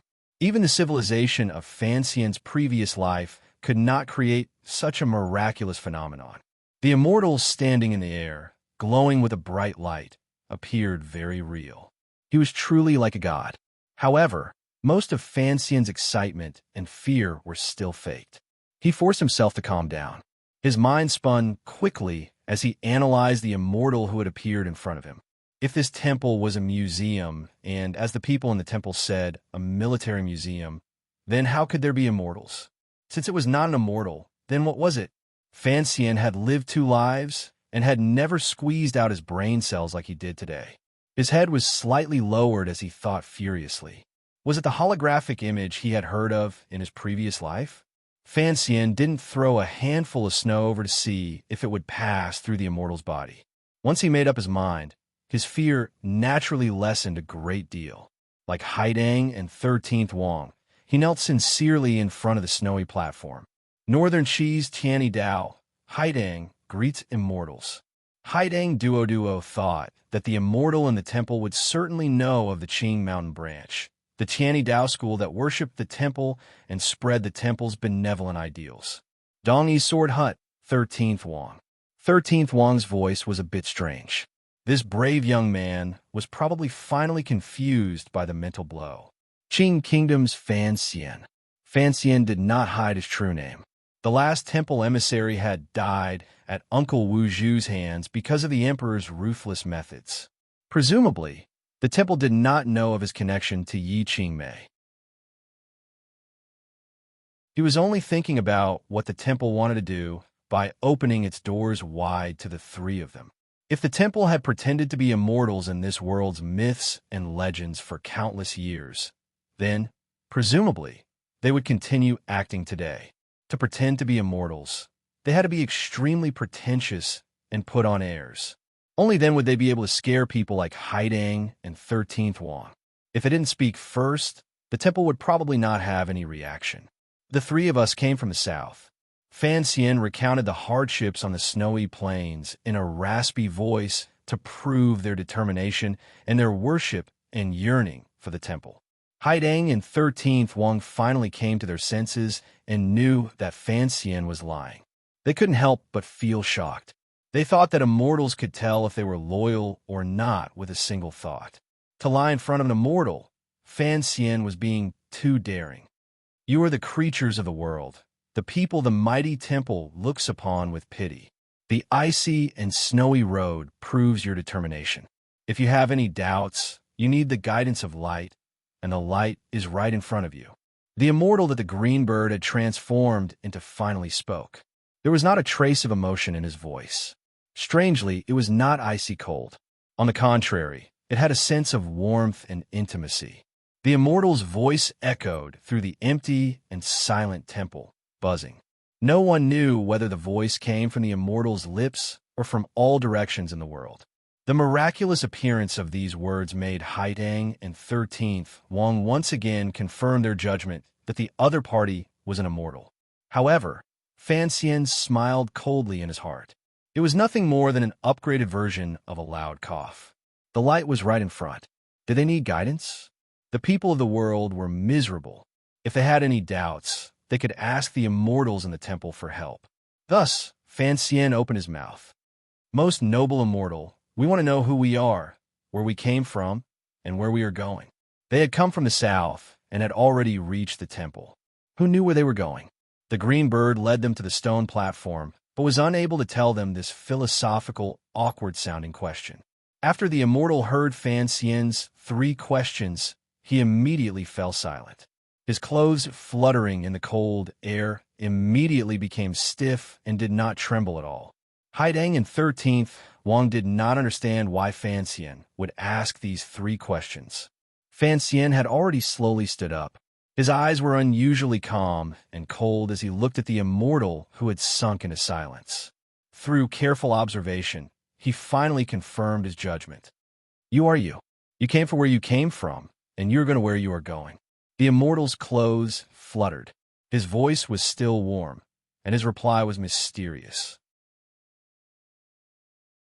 This reply fell into Haitang's and 13th Wang's ears.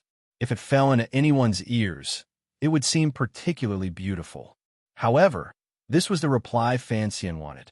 He looked calmly at the glowing figure floating in the air and thought to himself that it had taken such a long time to search through the database. It looked like the temple's energy was about to run out. It was clear that the immortal was not angry at Fan Xian for standing up straight and looking at him rudely. Amidst the light, he gazed warmly at Fan Xian. That is not the answer I want, Fan Xian said. An answer is just an answer. Whether or not you need it is actually just a question of your heart. The immortal's reply was still full of the air of quack. Fan Xian was silent for a moment and then said, I want to know the temple's past. The immortal once again fell silent. The light enveloping his clothes immediately dimmed. Fan Xian stared unblinkingly at the patch of light and silently begged in his heart. If you are truly a holographic image, if you are truly just a guide for this museum, complete your mission and narrate this already lost history.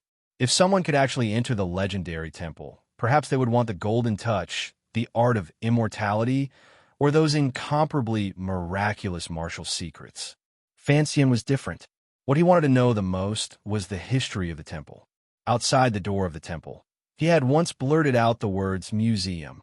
It was clear that the person in the temple had not guessed, because of those 3 people, that there was a soul faintly connected to him in Fan Xian's body. The immortal's clothes froze for a long time. The light dimmed a great deal. Perhaps the thoughts of the people dancing in the spots of light were weighing some kind of permission to enter.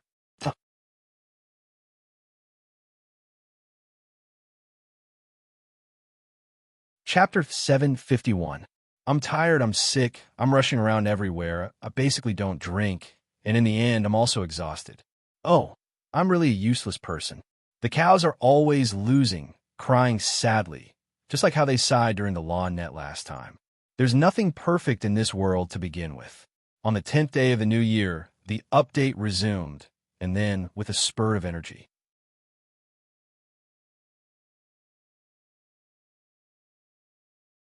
Chapter 752. Why did the temple appear? Why did it appear? Its past, present, and future were the target of Fan Xian's question. After Fan Xian's question rang out in the snow-covered temple, the fairy that the green bird had transformed into sank into silence. Haidang and 13th Wang also sensed the change in Fan Xian's emotions. Forcefully suppressing the nervousness in their hearts, they raised their heads. In such a wondrous temple of ice and snow, only Fan Xian could maintain his calm. Even those as powerful as Haidang and 13th Wang had become naked babies. Under the gaze of the fairy on the snowy platform, they could not feel a trace of disrespect. The fairy was silent for a long time. He then said to Fan Xian standing at his feet, "This is not something that mortals should attempt to come into contact with or understand. I've never thought of myself as a mortal." Fan Xian narrowed his eyes and looked at the specks of light in the air. Lowering his voice, he said, "Similarly, I also don't think of you as an immortal. The temple could faintly influence the thousands of years of history of this land. Additionally, there was a law that the temple could not interfere in worldly affairs." Fan Xian knew that in order to maintain his lofty and mysterious position, regardless of whether the temple was a relic or some strange object beside it, it would certainly follow the stories and the legends of the people and disguise itself as an illusory existence. "Since you don't want to tell us, then please tell us, why did you invite us into the temple?" Fan Xian's eyes stared directly at the strange sight and person formed by the specks of light in the air. Calmly, he said, "No mortal has ever been able to enter the temple. You let us in, presumably you have a request for us." Haidang and 13th Wang had already heard something strange in the conversation between Fan Xian and the fairy. Slowly, they rose from the snowy ground. They found that Fan Xian was still able to converse so calmly in front of a supreme existence beyond the scope of common people's understanding. They truly admired him greatly. However, Haidang Duo and 13th Wang still did not understand. Was Fan Xian really going to discuss some sort of deal with the fairy in the temple? Why was he not in a hurry to find the whereabouts of the blind master? Haidang stood gently behind Fan Xian and followed his gaze to the sky.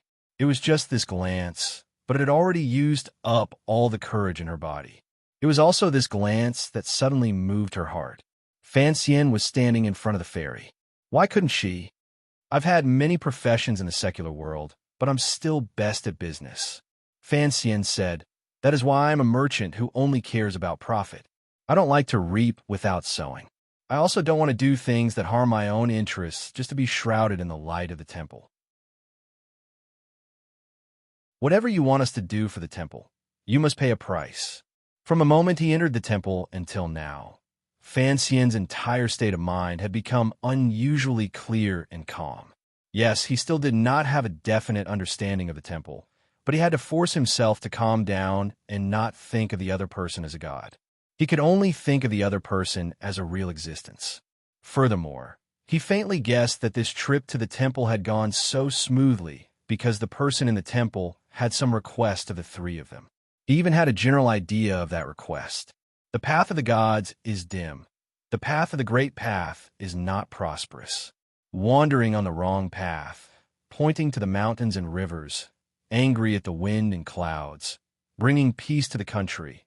Therefore, the human figure formed by the spots of light on the snowy platform paused for a moment, and then suddenly opened its mouth to read a long and ancient essay. The central meaning was actually very simple.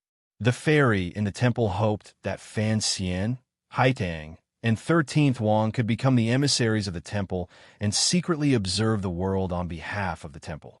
They also wanted to choose an appropriate time to return to the temple and report to the people in the temple. Haidang and 13th Wang sank into deep thought. Complicated emotions rose in their eyes. They had probably never thought that once they entered the temple, the immortals in the temple would not turn them into stone. Instead, they would give them such an important yet nonsensical mission: observe the affairs of the world on behalf of the temple.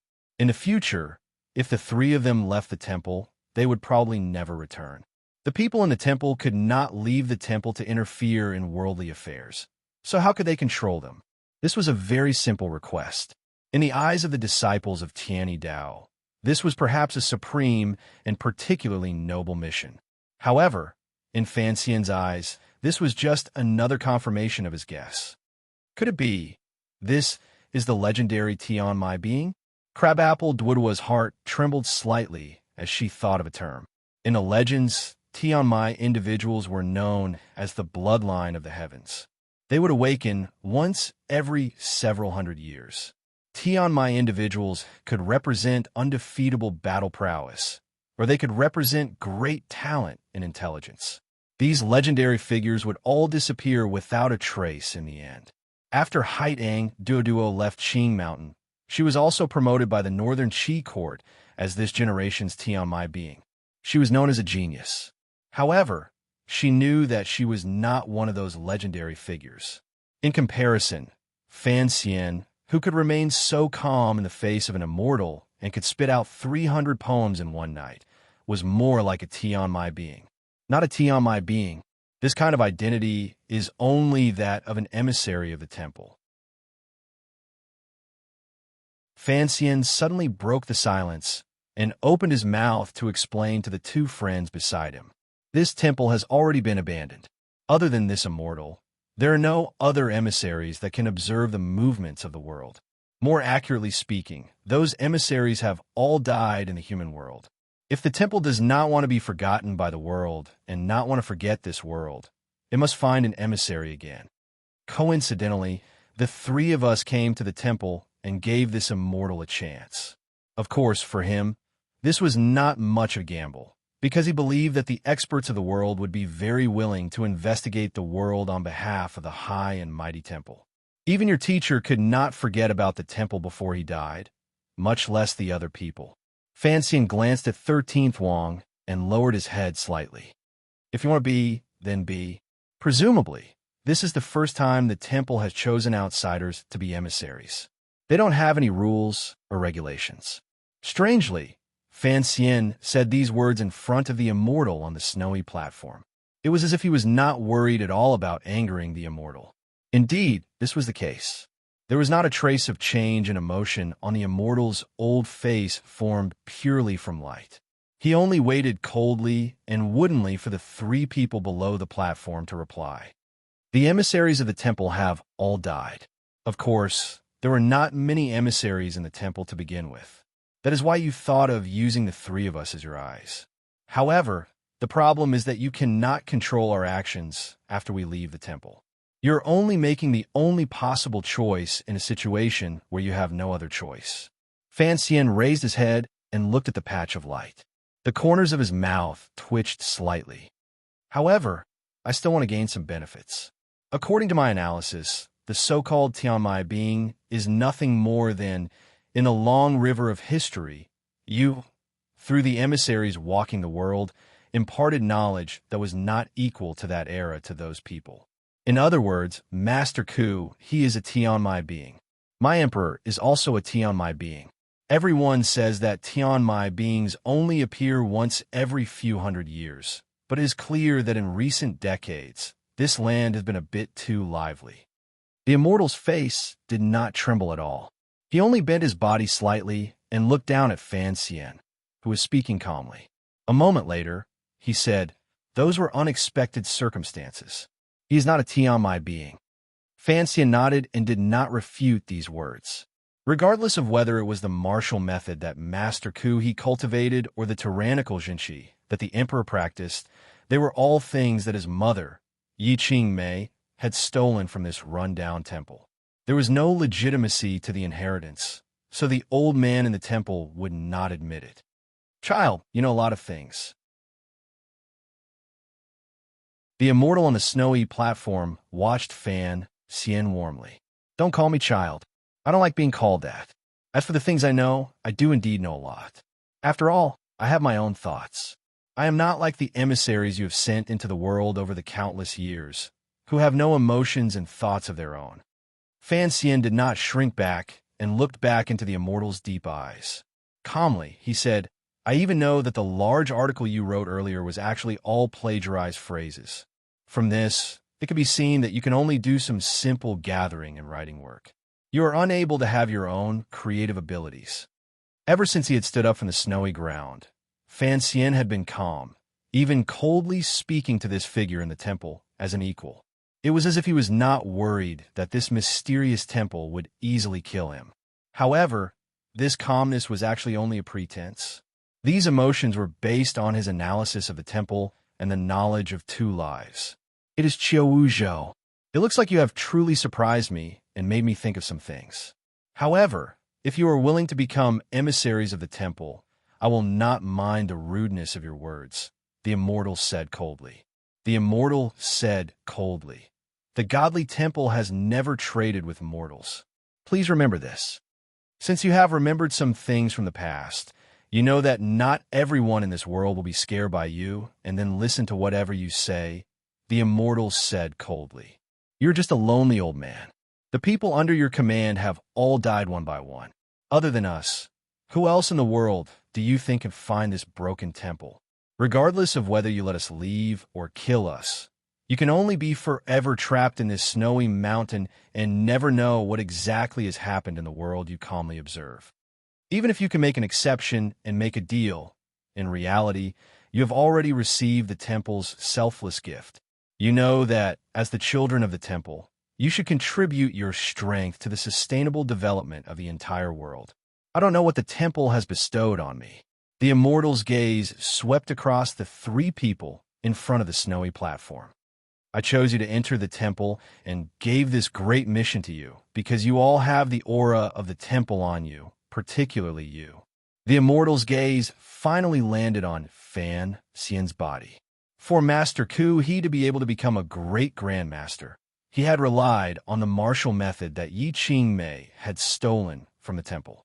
Dongyi's unparalleled sword skills more or less carried some of the style of the emissaries of the temple. The one with the thickest aura was, of course, Fan Xian. He had lived with Uncle Wu Zhu since he was young. He was Yi Qingmei's son. The major martial methods that the temple had left in the world were all in his body. This immortal, who had guarded the temple for tens of thousands of years, could easily see this. You mean that you cannot give the three of us any more benefits? The corners of Fan Xian's mouth twitched slightly.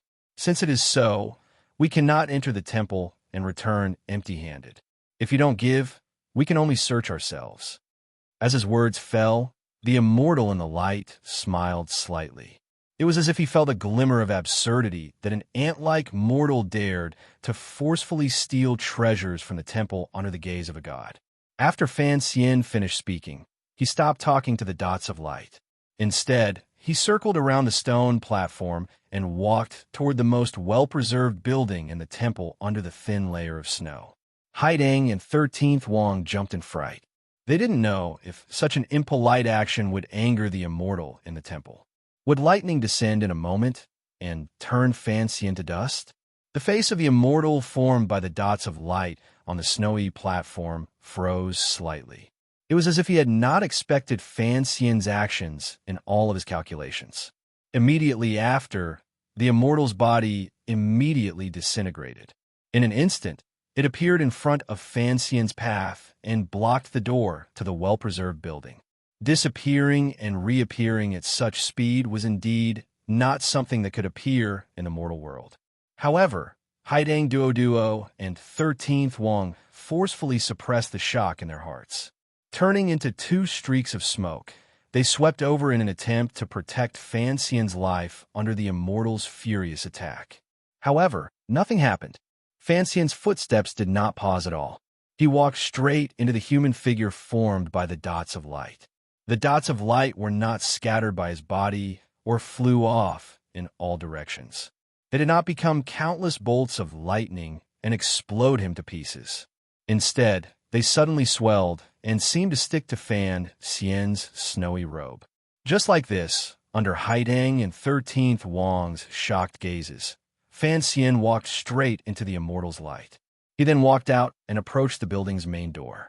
A light breeze blew past. The immortal's light flared once again and suddenly appeared in front of the building's main door, blocking in front of Fan Xian. However, a wooden expression appeared in that pair of unfathomable, heaven-like eyes. Fan Xian calmly looked into the eyes of the immortal floating in the air. After a moment of silence, he said in a low voice, "I see through you."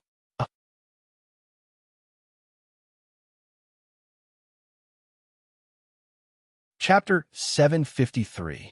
In the extremely cold, snowy mountains of the north and the extremely cold, misty temple, Fan Xian walked toward the building without turning his head.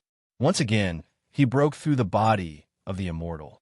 In this snow-covered world, countless dazzling spots of light appeared.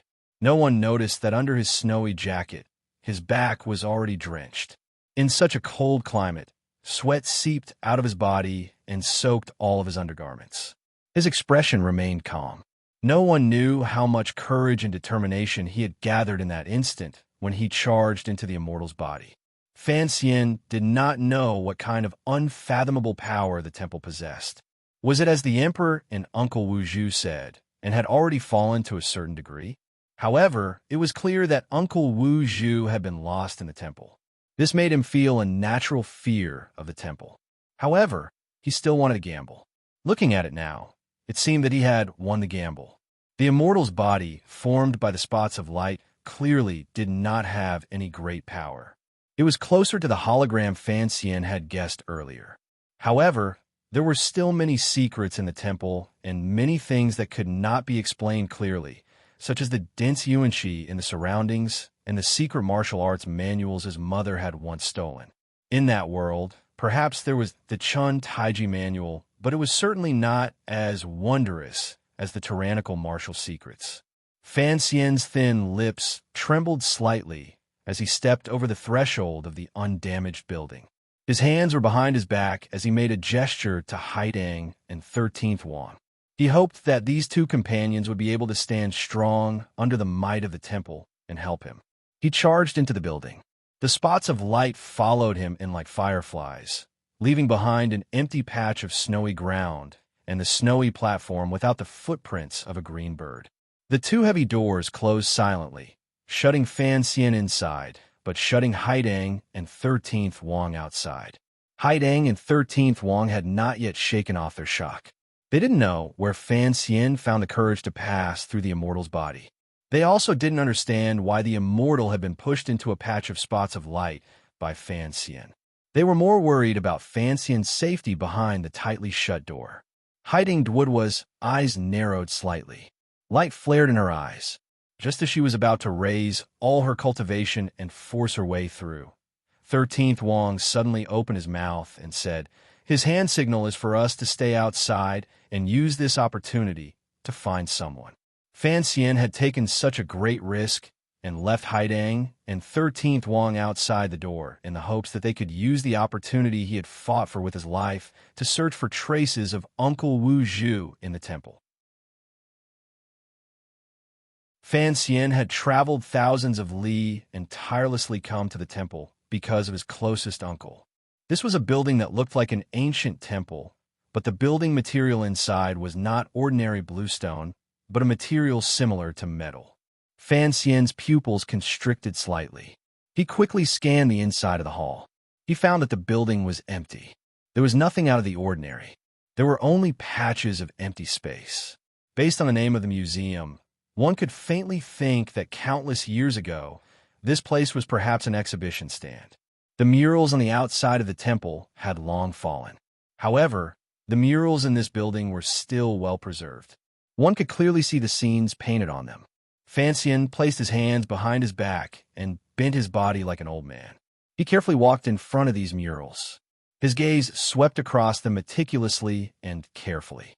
Since the immortal formed by the light spots was not willing to tell him the truth of history, then he could only find the truth himself. As Fan Xian bent his body and looked intently at the murals, the immortal formed by the light spots floated behind him like a ghost. Fan Xian knew this, but he didn't turn his head to look. He also didn't open his mouth to ask anything. The scene was very strange. Being followed by an immortal or a ghost, Fan Xian couldn't help but feel a bit scared. However, he appeared unusually calm. The style of these murals was very similar to the oil paintings Fan Xian knew from his previous life. The contents depicted were all ancient myths that were occasionally mentioned in the classics of the land. However, the faces of the gods were very blurry. Regardless of whether they were thundering on the summit of a mountain, floating in the sea, or bathing in the magma of a volcano, there was always a strange white fog that covered their true faces. Fan Xian's heart thumped. He once again thought of the murals in the Qing Temple in Jingdou and the murals in the Qing Temple on Dong Mountain. The contents depicted on these murals were events from thousands or tens of thousands of years ago. They must have been passed down through countless generations, so it was inevitable that they were blurry. However, this temple was the source of all legends. Why were the faces of the gods on these murals still blurry? The immortal in the temple, who had been following Fan Xian's footsteps like a wisp of light, suddenly said, "These murals were created by Bor. Bor? 300 years ago, the great magician in the West.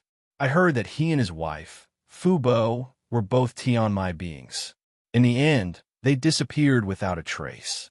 So, in the end, they returned to the temple," Fan Xian said with furrowed brows.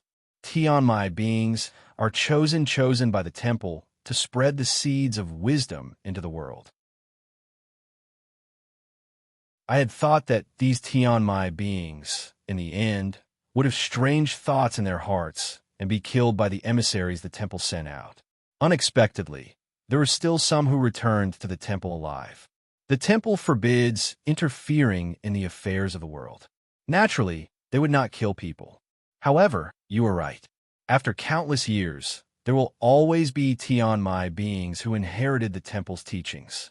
They will have wild thoughts in their hearts and cause suffering for the common people.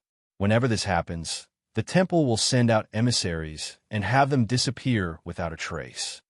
This is probably the reason why the legendary Tianmai beings all disappeared without a trace in the end. Fan Xian noticed that the wisp of light behind him still had a calm and warm tone.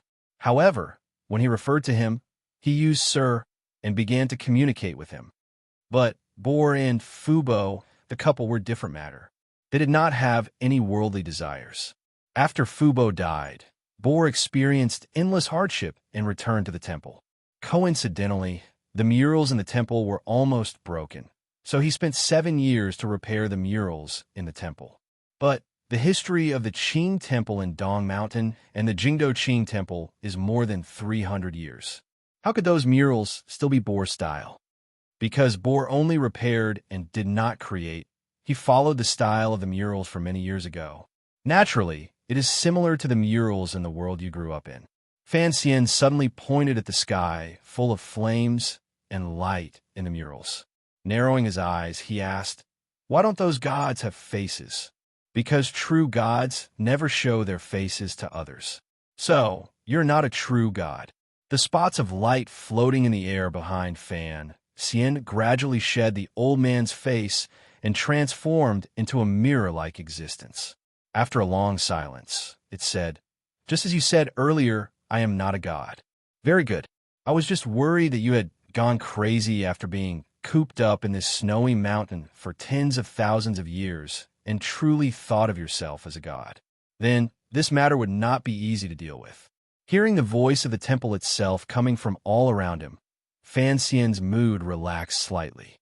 At least, the craziest and most terrifying possibility had been denied by the temple itself. If it was an existence that truly had life and emotions, hearing Fan Xian's words, it would certainly understand the meaning hidden within. However, it was clear that the existence in the temple was only passively thinking according to some established process and did not continue to say anything. It's not that gods don't have faces. There are no gods. For some reason, after Fan Xian said these words, his mood suddenly became desolate. If there truly were no gods in the world, then his existence and his mother's existence would remain unfathomable and without reason. Those are just some powerful machines or weapons. Fan Xian pointed at the gods on the murals that could split open the earth and said quietly, I don't know what kind of weapons they are. Atomic bombs or neutron bombs. In any case, they're all very terrifying things. After the thread of light floating in the air heard Fan Xian's words, the mirror-like surface suddenly gave off a powerful ripple. It was as if it was undergoing intense thinking. Perhaps it was because Fan Xian had said something it had never imagined it would hear that made it unable to analyze it clearly in a short time. The light in the building was not very dazzling. It was faint and gently sprinkled on Fan Xian's body like it was giving him a layer of holy light. Perhaps it was because of the need to preserve the exhibits or because the temple's energy was about to run out, but the light was not very bright. Fan Xian walked forward silently until he had seen all of the murals. Only then did he return to the center of the building. Turning his head back to look at the thread of light floating in the air, he was silent for a long time. He then said, By now, you should know that I am not a normal person. My two companions are not here at this time, so I think you don't have to be afraid of anything. You can tell me about the temple's origins. The mirror-like surface formed by the light sank into a deathly stillness. It seemed to be analyzing whether or not Fan Xian's request could be approved. Throwing a brick to attract jade. Let me throw a brick first. Fan Xian coughed and felt a wave of weakness. Slowly, he sat down on the icy ground. As he slowly absorbed the yuan qi that was everywhere between heaven and earth, he slowly said in a raspy voice, The temple is a historical site, the remains of some civilization. Using your words, this is a military museum. Thus, it keeps the top and most terrifying existences of that civilization. You won't tell me the history of the temple, so I can only guess based on these murals and some of my knowledge. That civilization is certainly one I am familiar with. Fan Xian slowly closed his eyes and thought of what Xiao had said in the cave, as well as what Uncle Wu Zhu had once said. Not long after his mother escaped the temple the first time, she should have returned to the temple to find Uncle Wu Zhu. Since that was the case, that chest should have been stolen from the temple by his mother the second time. There was a barret in the military museum, so it was clear that this museum had existed much later than when Fan Xian had left. Furthermore, it was a civilization of the same origin. Fan Xian did not believe that some ancient civilization could make a gun that was exactly the same as the one he had made. He thought of the familiar civilization of the same origin as the world he had once lived in. It had already become a shadow in history, a broken temple in the snowy mountains that people could not touch. The people Fan Xian. No, the people Fan Shun had once loved, hated, and pitted had long become wisps of ghosts in the long river of time. The things he had once wandered, seen, and admired had all become yellow sand. A glimmer of pain grew in his heart. The pain was not very strong, but it was particularly clear. It was sour and particularly frustrated. He had never seen anyone before or after. Other than Yi Qingmei, there was only him. The world was long. How could he endure it? Such tens of thousands of years of loneliness had fallen on his body alone. How heavy was it? Fan Xian sat on the ground and coughed repeatedly. His breathing was hurried. After a long time, an indifferent and dim light rose in his eyes. His expression was not a smile. Looking at the mirror in the air formed from light spots, he asked, As someone who once traveled with you, can you tell me exactly how that world was destroyed? Did a madman really start to throw nuclear bombs around for fun? The mirror of light was as smooth as ice. After a long time, the warm and steady voice rang out in all directions inside the building. It was a great battle in the divine realm. The immortals all used shocking treasures and raised shocking waves. The ground changed shape and volcanoes erupted. Enough! Fan Xian's angry voice rang out in the empty building. He stared fixedly at the mirror and coughed violently. In the end, he coughed up a trickle of blood. He stubbornly wiped away the blood at the corner of his lips and cursed at the mirror. I am that stupid person from the divine realm. Don't talk about this shit. You're a F King broken museum, not some F King temple. Inside the Qing royal palace, full of spring, a clear and icy voice slowly rang out in the royal study. The wooden door to the royal study was slightly open to make it easier for air to enter. Eunuch Yao and the other eunuchs and serving girls waited carefully outside the room and did not enter. Living high in the temple, one worries about the people. Living far from the Jianghu, one worries about the ruler. There's worry about advancing and worry about retreating. But when should one be happy? It must be said, first worry about the worries of the world, then enjoy the joys of the world. Fan Ro quietly finished reading the article and closed the page. She then walked to a corner of the royal study and began to stare blankly. She looked at the flourishing spring trees outside the window and couldn't help but think of her brother. She heard that they had gone north. What was there in the north? Was the legendary temple in the north? She heard that the extreme north was covered in ice and snow all year round. It was not a place normal people could get close to. Was her brother well?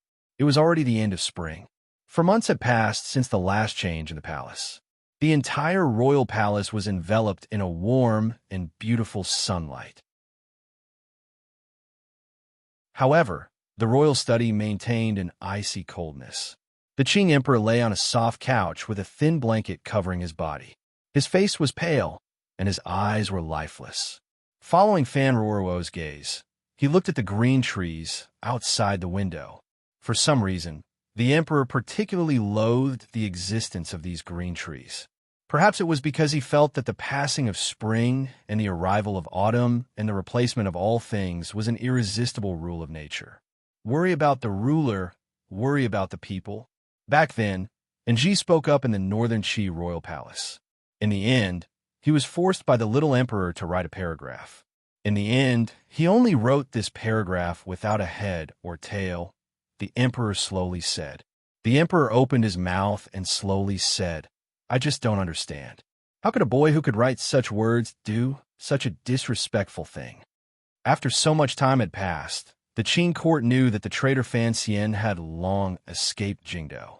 The intelligence reports sent back from the north accurately pointed to Fan Xian's whereabouts. What surprised many Qing officials was that after Fan Xian escaped Jingdou, he did not throw himself into the arms of the northern Qi court. Even more surprising was that the emperor seemed to only focus his anger on Fan Xian and did not begin a purge within the Qing kingdom. The emperor's eyes narrowed slightly. His sparse eyelashes were like an ominous broken autumn leaf as they drooped on his increasingly wrinkled face. His gaze flitted across Fan Ruo's shoulder. Suddenly, he asked, Am I really not a good emperor? This was a lamentable and absurd question. How the Qing emperor did on the throne was a question that needed to be acknowledged by history. However, for some reason, this most powerful man in the world especially needed to obtain the approval of certain people. At the beginning, he had wanted to put Fan Xian under house arrest in Jingdou because he wanted to use Fan Xian's eyes to tell those people who had died. Now, Fan Xian had rebelled. He was used to asking Fan Ruo this question. It was clear that he had asked this question more than once. Fan Ruo didn't even turn her head. She calmly replied, This is not a question I should answer. Suddenly, Eunuch Yao's voice rang out from outside the royal study. Imperial consort Yi has arrived. Princess Chun has arrived. Before he had finished speaking, Imperial consort Yi and Lin Wan walked in. It was clear that these two women had come many times during this period of time. The emperor only glanced at them coldly and did not open his mouth to scold them. He didn't tell them to get out. He allowed them to come to the side of the soft couch and help his body up. Lin Wan changed all of the blankets on the soft couch. As she wiped the fine sweat from her forehead, she smiled and said, It's all new cotton from Zhongzhou. The embroidery is all the most fashionable in Xuanzhou. Try it and see if it's comfortable. Imperial consort Yi took out a few ingredients from the food box and carefully fed the emperor. As she fed, she nagged, The sun has been good these 2 days. Your Majesty should go out and walk around. The emperor coldly said, Don't you find it annoying to come every day? It's not like I can't move." The emperor's injury had indeed not healed. Contrary to the expectations of Fan Rou and the Imperial Academy of Medicine, it was strangely lingering. Perhaps it was because he was old. If he had been at the peak of the Qing Emperor's power, no matter how serious his injury, he would probably have long recovered. It was as if Lin Wan didn't hear her uncle's words. With a sweet smile, she began to massage his shoulders. Fan Rou watched for a while and couldn't resist shaking her head. She sat on the other side of the emperor and began to massage him. The royal study sank into silence. Imperial consort, he sat quietly in front of the emperor and watched this scene with a slight smile. There was no purge in the court. The officials of the He faction had been slaughtered by Fan Xian. On the contrary, it had turned the court into an iron bucket. The third prince, Li Changping, had recently, under who the scholars lead, begun to try to come into contact with political affairs. Although Consort May's belly was very big, no matter how one looked at it, the Qing kingdom was in a strange state of stability. At least, in the eyes of the people, the emperor had no intention of changing the heir. Nothing seemed to have changed in the Qing kingdom. On the contrary, it seemed to have become better, except for the young man called Fan Xian. He had disappeared from the world for almost half a year. No one knew where he was or if he was still alive.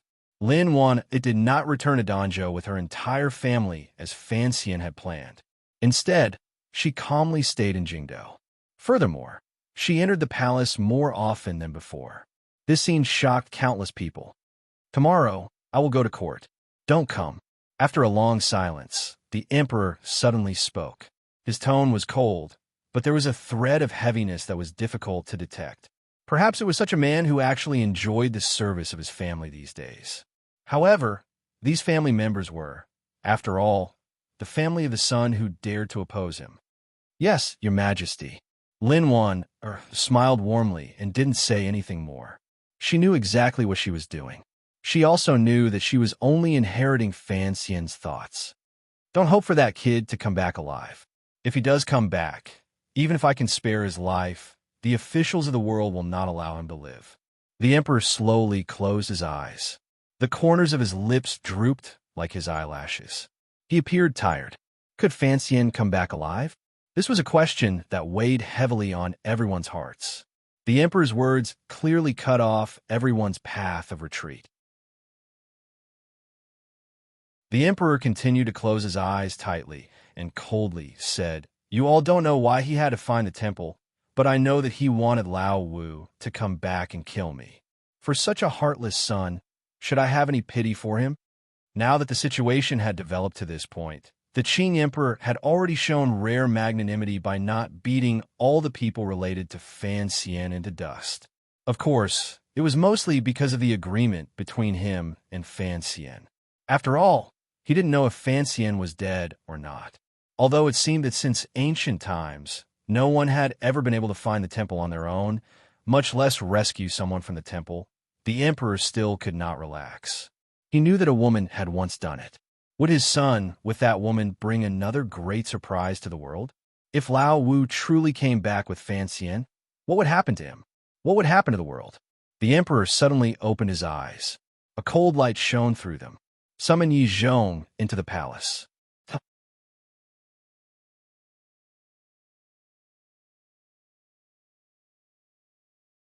Chapter 754. The dark gray land was burning. The dark blue sea was burning, and the boundless sky was burning. Everything in the world seemed to be enveloped by the blazing flames, trying its best to squeeze out every bit of fuel in its body, adding it to the raging flames. The volcano erupted, and the boiling red magma submerged into the seawater, evaporating endless fog. It also drove the ocean currents to set off huge waves that were each taller than the last, constantly slamming against the land that had long been melted into a strange shape. The world was filled with terrifying light and heat, filled with the smell of destruction. The animals on the land screamed miserably, their fur rotten, and their bones could be seen. It was as if the light, the waves, and the flames were soul-devouring flames from the netherworld that they could never escape. No matter how far they escaped from the burning forest, no matter how deep they dug into the deep holes under the grassland, they still could not escape the destruction that could destroy all living beings. The animals in the sea were also swimming uneasily, desperately avoiding the heat and poisonous gases that surged out from the deep trenches at the bottom of the sea. The mammals that were used to swimming freely in the cold sea poked their heads out of the water in extreme despair, but what entered their lungs was boiling air and the dust that carried fatal toxins. The birds in the sky were still flying with all their might, far away from the dazzling light in the sky, desperately flying towards the two ends of the land. The natural sensitivity of life made them know that they could probably only find the final paradise in those places where people rarely went. This was a great migration that was completely out of sync with the season, and in this migration, most of the birds still died on the way, landing on the withered land. There were very few birds that could truly hide from the blazing light and the black dust. The light in the world gradually dimmed, but the air was filled with dust and dark clouds, mercilessly blocking the round sun above their heads. The entire green grassland had long changed color. The animals that had survived the calamity gathered around a small pool, desperately fighting for the only clean water source. More than 30 large crocodiles hid in the depths of the pool, and countless animals around the pool gathered and began to dig small puddles. Some bold and strong carnivores bravely began to attack the crocodiles' territory. There were no longer any traces of birds in the sky, and the fish at the bottom of the sea had long been frightened into the coral reefs in the deep sea, not daring to come out. The sharks swimming around opened their large eyes in confusion, not knowing what had happened to this world and what had happened to their home. And on the surface of the sea, more than 10 huge sperm whales floated tiredly, occasionally flicking their tails weakly.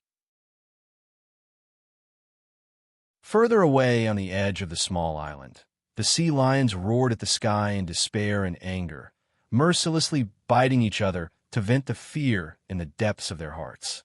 The animals gathered around the pool gradually died.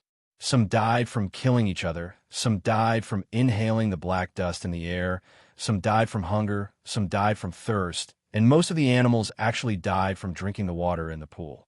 The air was dry, and there were only countless pale bones left around the pool. Some were large, some were small, some were curled up, and some were crouching in fear. Their fur and flesh had long returned to the earth, leaving only these white bones in the surroundings, accompanying the most powerful reptiles in the pool, the reptiles that had not perished after tens of millions of years. After a few more days, the pool dried up. The large crocodiles that weighed hundreds of kilograms lay on the soil as if resigned to their fate, allowing the red mud on their backs to be burned by the not-so-blazing sun. They gradually died, gradually withered, gradually rotted, and gradually turned into shocking white bones. In reality, these powerful reptiles were actually dried up in the end. The sky was still deathly silent. Other than the thick black clouds that rolled and pressed down on the ground, there were no signs of life. The scene on the surface of the sea was even more cruel. Where the warm ocean currents met the cold currents in the northern part of the bay, countless large aquatic mammals either floated in the seawater by the island or sank to the quiet bottom of the sea. The whales, sea lions, and manatees had long become rotten flesh, polluting the entire seawater and turning the entire bay into a field of carnage. The air was filled with a foul stench. The scavenging animals struggled at death's door for a longer time because of these huge existences. They acutely sensed that the closer they were to the shore of the land, the more the world was filled with the aura of death, so they were very careful when eating. Finally, one day, the dry, gloomy, hell-like world finally rained.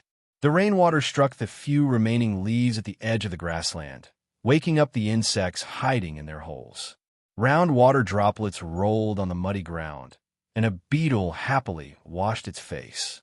The rainwater gradually gathered and followed the ancient waterway, heading deep into the grassland. Along the way, it woke up countless creatures that used sleep to avoid destruction. The trickling river flowed into the pool, surrounded by white bones. What was surprising was that a lizard hiding deep in the cracks of the rocks in the river was still alive. It stuck out its red tongue and clumsily stepped across the shallow water, licking the white bones in the crocodile's huge eye sockets. Occasionally, it would extend its right front leg and announce to the surroundings that it owned the pool. In any case, there were more than 1,000 white skeletons around the pool, and they had all sunk into silence. It was impossible for them to express any objections to its announcement. If those lions and baboons were still alive, the world would be different. No matter which world it was in, rain always represented life. This time seemed to be no exception. The black dust that filled the air was washed away by the rain. The dust that could not be blown away by the wind finally yielded to the power of the water god. A fresh and pleasant smell appeared in the air again. The creatures in the wilderness were born because of the water, gathered because of the water, and began a happy new life after the disaster. They began to hunt and kill each other again. Even though it was a bloody hunt, it still carried a happy smell of life. However, these creatures did not know that the black dust carried by the rain that fell from the sky was terrifying. They also did not know that the rain could wash away the dust, but it could never wash away the invisible lines that filled the world but were enough to kill most life. When it rained, the sea was much calmer. The waves slowly pushed the corpses of the dead animals to the rocks on the shore, and the rotten smell was washed away by the rain. However, the rain became heavier and heavier, as if it would never stop. The animals that drank the rain began to feel that their lives were slowly leaving their bodies. They did not know why, but the instinctive fear made them feel despair. In the pouring rain, they used the last of their strength and began to carry out a cruel and ruthless killing. They did not even spare their own compatriots. After countless floods, big and small, life on land was once again dealt a heavy blow. Other than leaving countless corpses soaked in the muddy water, there was no longer any trace of life. The rotten corpses that piled up at the edge of the sea were beaten into disgusting bubbles by the rain. It had nothing to do with a fairy tale at all. However, heaven's punishment for this world did not seem to be over. After the rain came a sudden frost. From north to south, the air suddenly dropped by more than 10 degrees. The sun could not be seen in the world, and the seasons seemed to be in chaos. The deep cold of winter appeared in front of life that was already in danger. After the frost came the endless snow. At first, the snowflakes were still black and gray, but in the end, they returned to pure white, looking incomparably pure. They covered the sky, the earth, and the sea. The whole world was shrouded in wind and snow. The bitter cold descended on the earth, and the ice extended into the sea. The vast expanse of white was really clean. Endless snow fell endlessly. There was no longer any sign of life on the snowy ground. This scene continued calmly and coldly. 1 year, 2 years, 10 years, 100 years. It was a long time before he pulled his gaze away from the light mirror in the air. His eyes were bloodshot, and his lips were slightly white.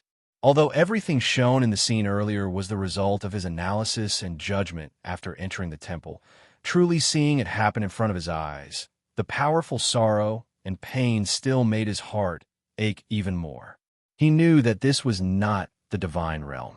He could not be like the people of this world and treat these as myths and then record them on murals and legends. He knew that all of this had truly happened. The lives that had died in the calamity had once truly existed.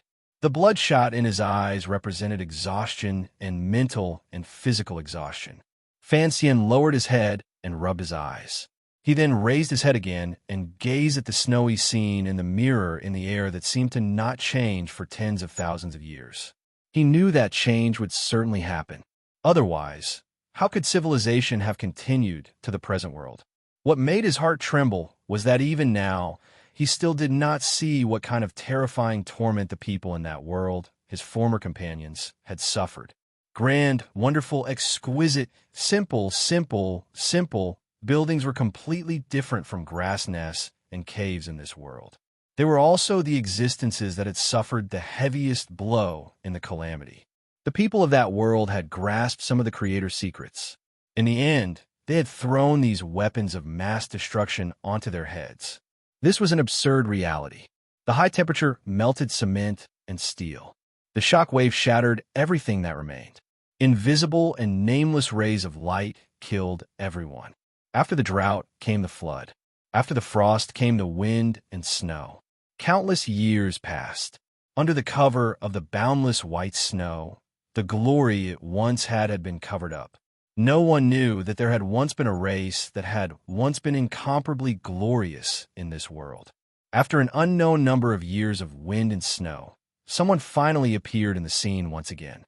The destruction of civilization, the survival instinct of life, and the brutal killing appeared once again.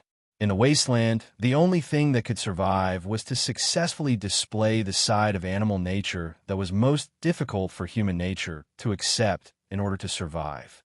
Fansian did not want to see this, so the scene quickly spun and moved. It was as if he was sitting in front of a time machine, watching the fall of civilization, the remnants of civilization, and the remnants of the fire of civilization disappear into the wastelands. He watched as the remaining tall buildings under the snow were eroded by the wind and snow and collapsed. After the ice and snow, the weeds took over their bodies. Using the power of time, feng shui, and nature, they turned into pieces of rock and rusted gravel. None of their original appearance could be seen. He watched as the people dressed in animal skins moved back into their caves, built grass huts, and picked up bone arrows again. However, they forgot words and language. Buildings rose, buildings collapsed, and buildings rose again. In the past, Fansian had always thought that civilization was the existence with the most life force. No matter how great of a blow it suffered, it could always rely on a few sparks to start a new prairie fire. However, as he watched the scenes flashing quickly across the mirror, only then did he know that civilization itself was the weakest thing in the world. When the material world that civilization relied on was lost, the spiritual aspect was always so easily forgotten. The scene flashed by in an instant, but hundreds of thousands of years had already passed in this world. The last glory did not leave any trace in this world and completely disappeared. Fansian watched all of this happen. His eyes were confused and slightly red. Sitting cross-legged on the ground, he clenched his fists tightly. In an instant, he saw 1,000 years. The stone beside him had not rotted, but tens of thousands of years had passed. He truly saw the sea turn into mulberry fields, the stars move, and the earth change. He saw the once bay become fertile soil. He didn't know if the nutrients left behind by the countless dead animals would be of any help to this change in the world. He saw the deathly grassland rise slightly after the volcanic activity calmed. Freed from the threat of the flood, a tribe of primitive people came from the northeast. They began to arduously chase away the wild animals and use slash-and-burn cultivation. After an indeterminable amount of time, a blind man covered in black cloth stepped through the ice and snow in the north and came to the tribe of ancient humans. He was called an emissary by later generations. The emissary came from the north and taught the skill of weaving nets. The people of the tribe bowed to the north and praised the favor of the gods. Another emissary came from the north and taught the method of knotting ropes to record events. The people of the tribe again praised the grace of the gods. Another emissary came from the north and taught the matter of writing. The people of the tribe built altars and painted paintings on the mountain walls. They praised the grace of the temple. Fansian buried his head deep into his knees. His hurried breathing made his back rise and fall. He was silent for an indeterminable amount of time. He finally understood most of the things. Ever since he confirmed that this was Earth, there were many things he did not understand. Why did the words used in this world just happen to be the words he knew in his previous life? Why did the words in this world not seem to have undergone an overly complicated process of evolution? It was as if they had been like this from the beginning. I have a question. Why is it that everything is gone, but you, or perhaps the temple, is still able to be preserved? Fansian's voice was very raspy. He had basically confirmed that the time of the calamity should have happened after his death. However, it could not have been too long after his death because he was unfamiliar with the construction and craftsmanship of this temple. However, in terms of technology and civilization, there was nothing he did not understand yet. On the smooth mirror of light, scenes of the tribe people's joys and sorrows continued to play out. The hot-blooded sacrifice during the opening up of the wastelands continued to play out. These remnant people who had experienced hundreds of thousands of years of cold and deathly stillness had long forgotten that there were ancient existences too far away. However, they were, after all, humans who had already evolved once. When the environment of this world allowed them to move about relatively freely, the intelligence hidden deep in the collective unconscious finally exploded. In particular, the black-clothed emissary from the north would descend upon the tribe every once in a while and bring the grace of the temple. This quickly catalyzed the progress of human society and civilization. Just like a game with a plug-in, the scene in the light mirror progressed extremely quickly. It seemed like the human race did not spend hundreds of thousands of years to develop to its present state. However, since many years ago, the black-veiled emissary had never appeared in the world again. The ones who took up this task were the emissaries who walked the world, as well as the Tianmai practitioners who were taught by those emissaries. When Fan Xian asked his question, the scene in the mirror just happened to stop on a lone peak. Countless commoners were frantically and courageously digging stone steps on the mountain. They then transported stone and wood to the summit of the mountain to build a temple there. This lonely sea was by the sea. Half of the mountain was like green jade and as smooth as a mirror. It faced the sun of the East Sea. It was the Dong Mountain that Fan Xian was very familiar with and had even personally climbed. The temple's voice once again rang out in all directions. Its tone was still warm, but there was still no hint of true emotion. For the museum's beautiful appearance to be preserved is all due to luck. Using the words of the people of the world, this is fate. Yes, other than fate and luck, what else could explain the ruins of a civilization from hundreds of thousands of years ago, still lying quietly in the snowy mountains, calmly and warmly watching each step of the remnant people of the world? Perhaps only the eternal and unchanging ice and snow could withstand the power of time. Nature's unintentional destruction did not make the temple disappear without a trace in the long river of time, like those grand buildings. The temple used solar energy. Perhaps this was one of the reasons. However, it was clear that the ancient war could not bring about such a large change in the world. Did something big happen to the Earth itself? Fan Xian could have thought deeply about this question, but the emotions in his head were unusually violent, particularly when he saw the black-clothed, blind emissary and the scene on the jade wall of Dong Mountain that appeared at the end. It made his mouth dry and tongue dry. He was unable to speak. If everything in the scene was true, then what was Uncle Wu Zhu? A prophet of the entire human society? A teacher? Thinking of how he had grown up with Uncle Wu Zhu and had truly lived by the side of a legend, Fan Xian's body couldn't help but tremble. But I don't believe that you are the only place left in the world.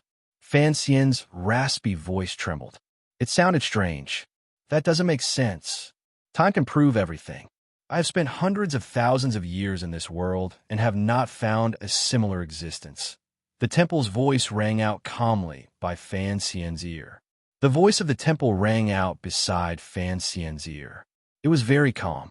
For me to be able to survive until now and continue to complete my mission of helping humankind, on one hand, is luck. On the other hand, during these hundreds of thousands of years, the emissaries have been endlessly repairing the temple. Unfortunately, the emissaries have gradually been used up by time. Although the temple's voice said it was a pity, there was no such emotion in its tone. Fan Xian closed his eyes and thought deeply for a long time. He then pointed at the great Dong Mountain and the mirror and the temple that was gradually being completed. I've been to this place before. Why did you send out a prophecy through the emissaries and build a temple there? As he passed by Dong Mountain from the sea, Each time he saw the neat and tidy jade wall that seemed to have been cut by a god sword, Fan Xian's state of mind would waver. Looking at the impossible scene in this world, he always felt that the jade wall did not seem to be formed naturally. If it was done by a human, what kind of power did it take?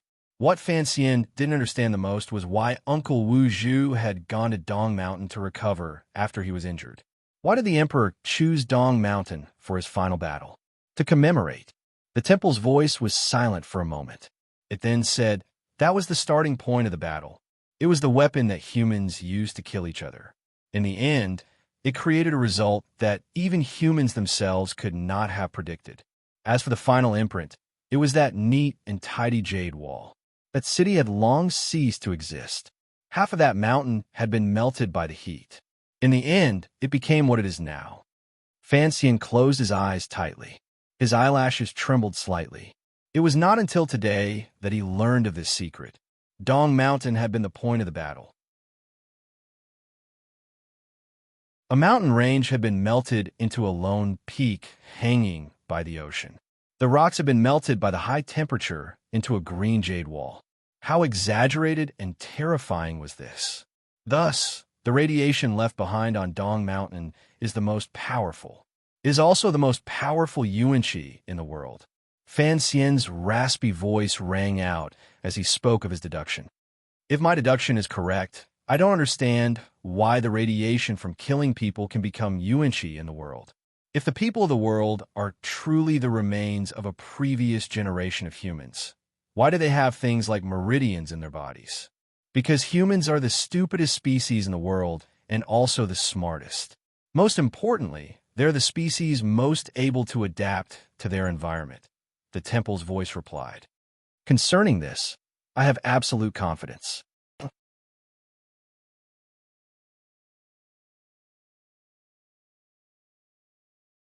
Chapter 755. Once upon a time, there was a mountain, a temple in the mountain, and a person in the temple. That person told a story. He said, once upon a time, there was a mountain. If Fan Xian's experience in the temple continued to develop like this, without question, the people everywhere in the world who were eagerly waiting for him to live or die would be covered in many layers of cobwebs and then dragged to death. Just like the world after the calamity, regardless of cause and effect or something else, it was impossible to always sink into a dull repetition. The rebirth of a civilization after its destruction could not be completely the same as before. Even the only remaining temple in the world, at the beginning of humankind's second rise, began to endlessly send the seeds of the last civilization to humankind through the blindfolded emissary. The most obvious change between the two worlds could not escape Fan Xian's eyes. After being reborn for more than 20 years, he meditated and practiced the tyrannical martial method every day. In this year, he had also begun to sense the yuan qi that filled the world. This was the true difference. Human society seemed to have found a way to develop it. The meridians in the human body were clear proof of this change. If the yuan qi in the world and the jin qi in the human body belonged to the same path, then they were all traces left in the world after the calamity hundreds of thousands of years ago. They were traces left behind by nature. But why did these traces not kill the humans living in them?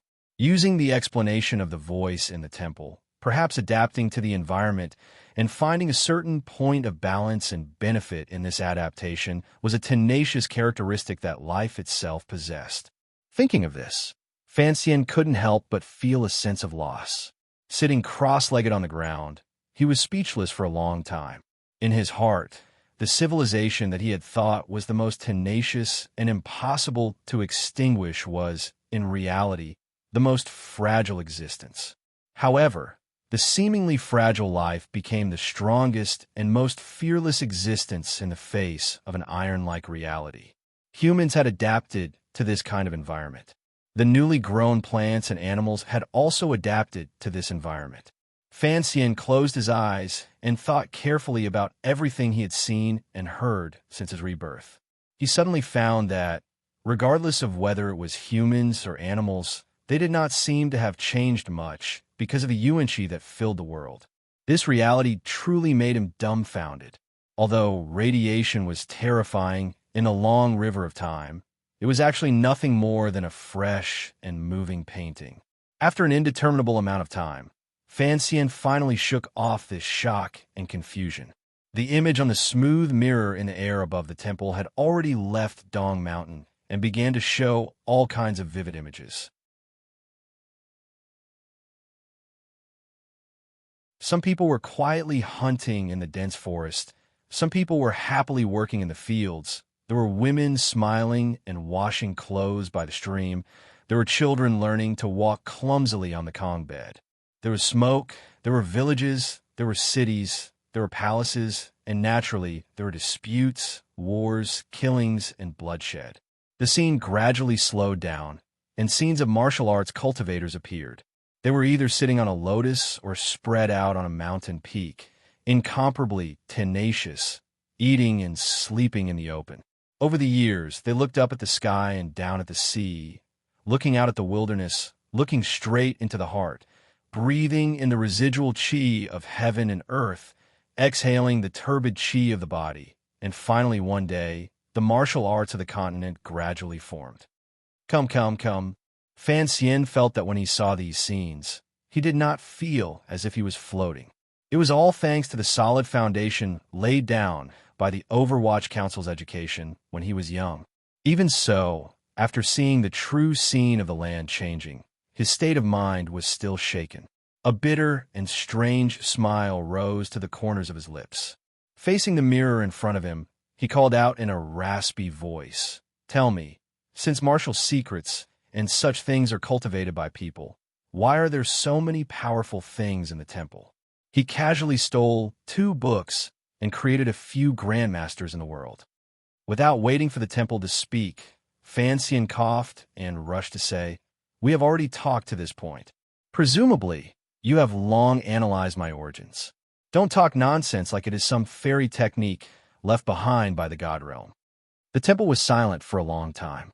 Then, the voice calmly rang out again.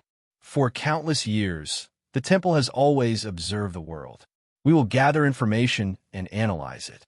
Then, we will combine it with the unique characteristics of humans to carry out summaries and corrections. In the end, we have research results in a few directions."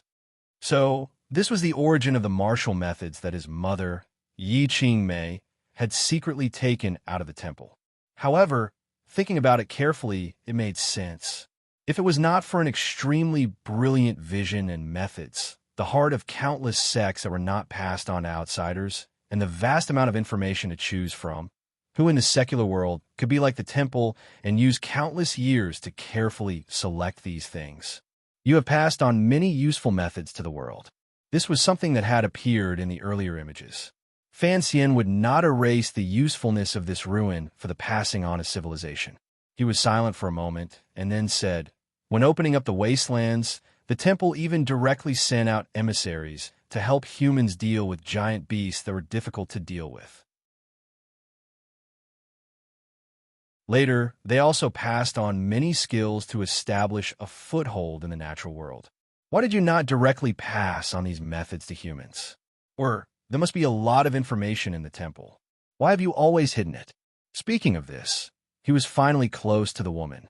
Thinking of how his mother, Yi Qingmei's death could not be separated from the temple, regardless of whether it was the martial methods that Yi Qingmei stole out of the temple or the craftsmanship in the palace treasury that surpassed the natural development of human society. Fan Xian's heart chilled slightly.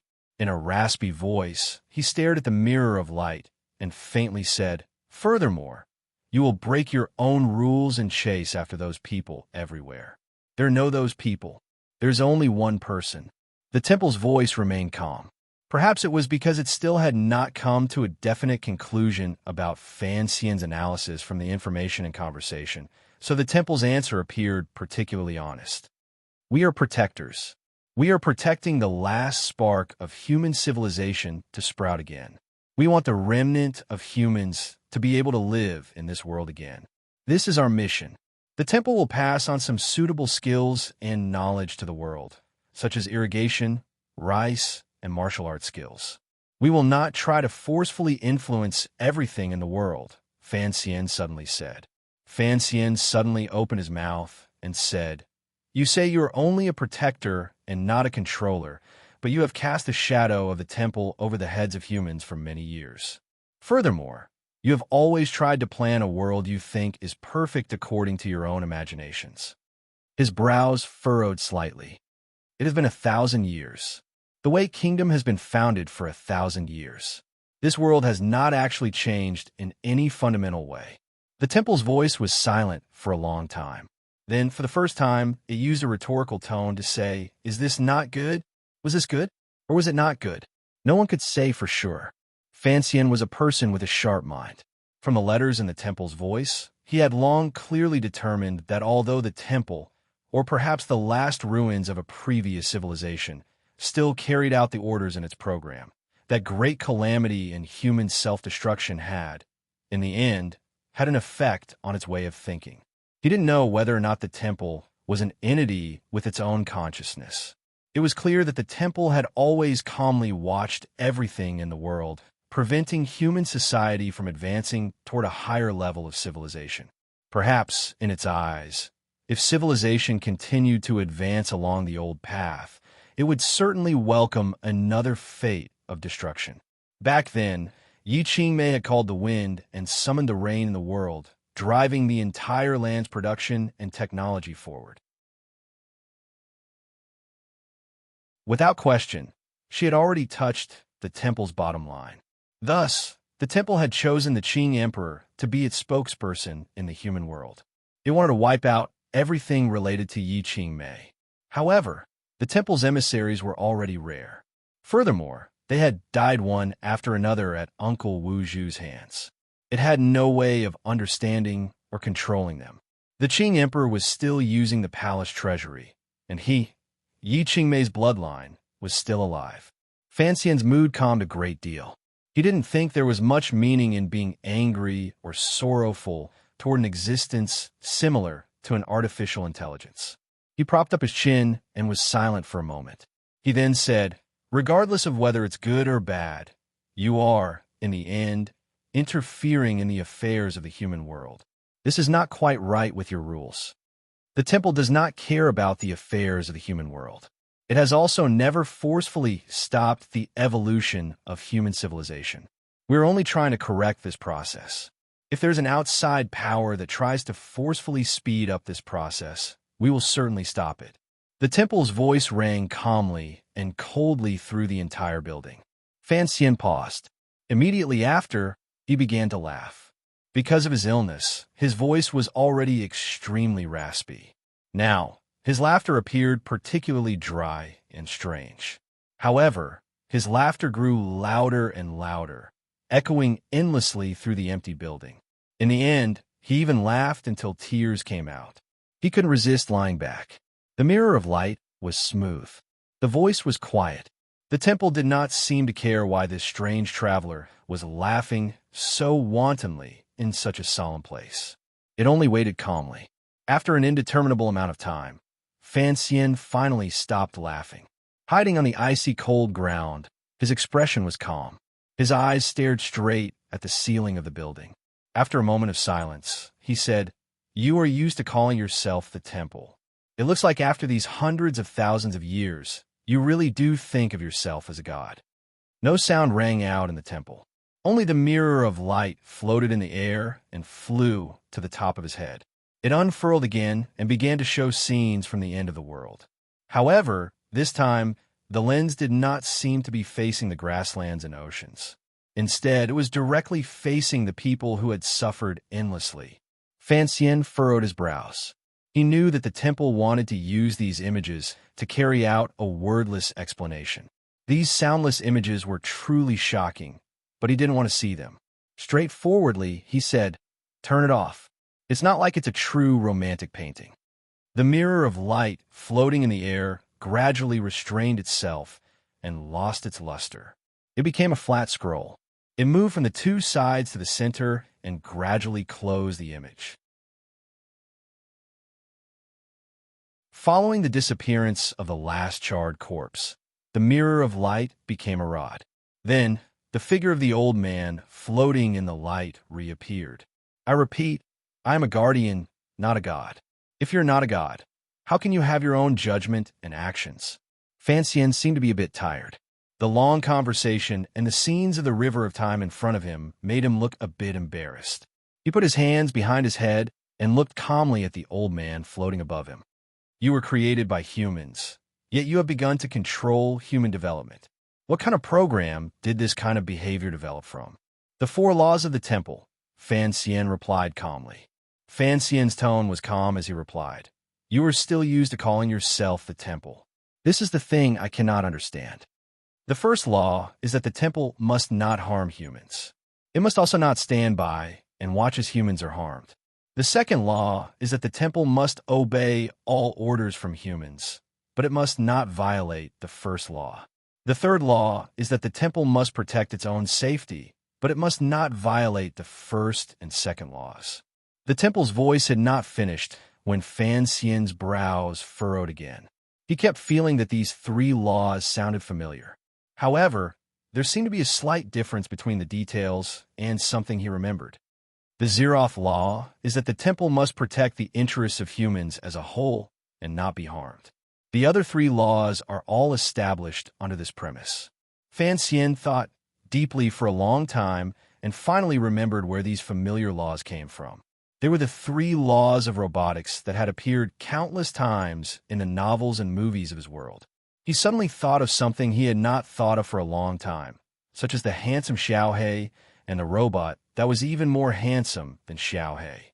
It seemed that in the world after his death or transmigration, when civilization had developed to a certain stage, Asimov's 3 laws had truly been used in reality. What made Fan Xian feel cold and fearful was the Zeroth law that the temple spoke of at the end. Protect the interests of humans as a whole and not be harmed. The Zeroth law that the temple followed was this one. It looked like a glorious, correct, and great law, but Fan Xian easily found an unusually dangerous place in it. It was because of the existence of this law that the temple could faintly control the progress of human civilization. That was why, apart from ignoring the affairs of the world, it placed so much attention on Yi Qingmei, who had escaped from the temple. In the end, it did not hesitate to violate the first and second laws and join hands with the emperor to erase Yi Qingmei from the world.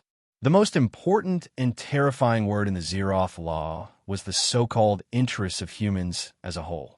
The problem was who would determine the interests of humans as a whole. What kind of world environment and what kind of form of society would truly be in line with the interests of humans as a whole? In the temple's view, if they followed the old path and walked step by step toward the peak of human civilization, the appearance of firearms and even more powerful weapons would only destroy all of human society. Naturally, they would feel that this was not in line with the interests of humans as a whole. However, things like technological civilization, things that could make the lives of the poor people who worked hard in the fields and the refugees who sold their children better, could they never appear in this world? Fan Xian was not a person who believed in technology, but he still firmly believed that the people of the 21st century in that world would certainly live much more happily than the people of the 17th and 18th centuries. Interests of humans as a whole. This was a chaotic and even absurd word. Could it be decided by an emotionless, non-human intelligence that perhaps rarely made mistakes? Fan Xian's face was slightly pale. He looked at the old man floating above his head and was silent for a long time. He then asked, "Where exactly are the interests of humans as a whole?" The old man was also silent for a long time. He then said, "The temple does not know, but the temple knows that some paths cannot be taken. No wonder the last time the emissaries came ashore from the south, they killed so many innocent people along the way. If the 3 laws were truly effective, how could such a situation have occurred?" Fan Xian looked at the old man and said in a slightly trembling voice, "For the vague concept of the interests of the whole, you can do whatever you want. Don't you think this is very dangerous? The temple has methods of self-control. This is a kind of data judgment," the old man said calmly. "The temple cannot just watch as humans walk down the old path. Should I thank you or scold you?" Fan Xian pushed himself up with his hands and sat up from the icy ground. His expression was perplexed. Slowly, he said, "Who created this Ned Zeroth law?" "It wasn't created by a dog," the old man replied calmly. The old man from the temple replied calmly, but he did not know that his reply sounded like an extremely cold joke. When the temple woke up, this law already existed. "Because of this so-called Zeroth law, you killed her." Fan Xian's face was pale. His dry lips moved slightly as he quietly muttered to himself. Gradually, his voice grew louder and louder. "Because of such a strange reason, you killed her. You killed her. You killed her." Too many complicated emotions rose in Fan Xian's eyes.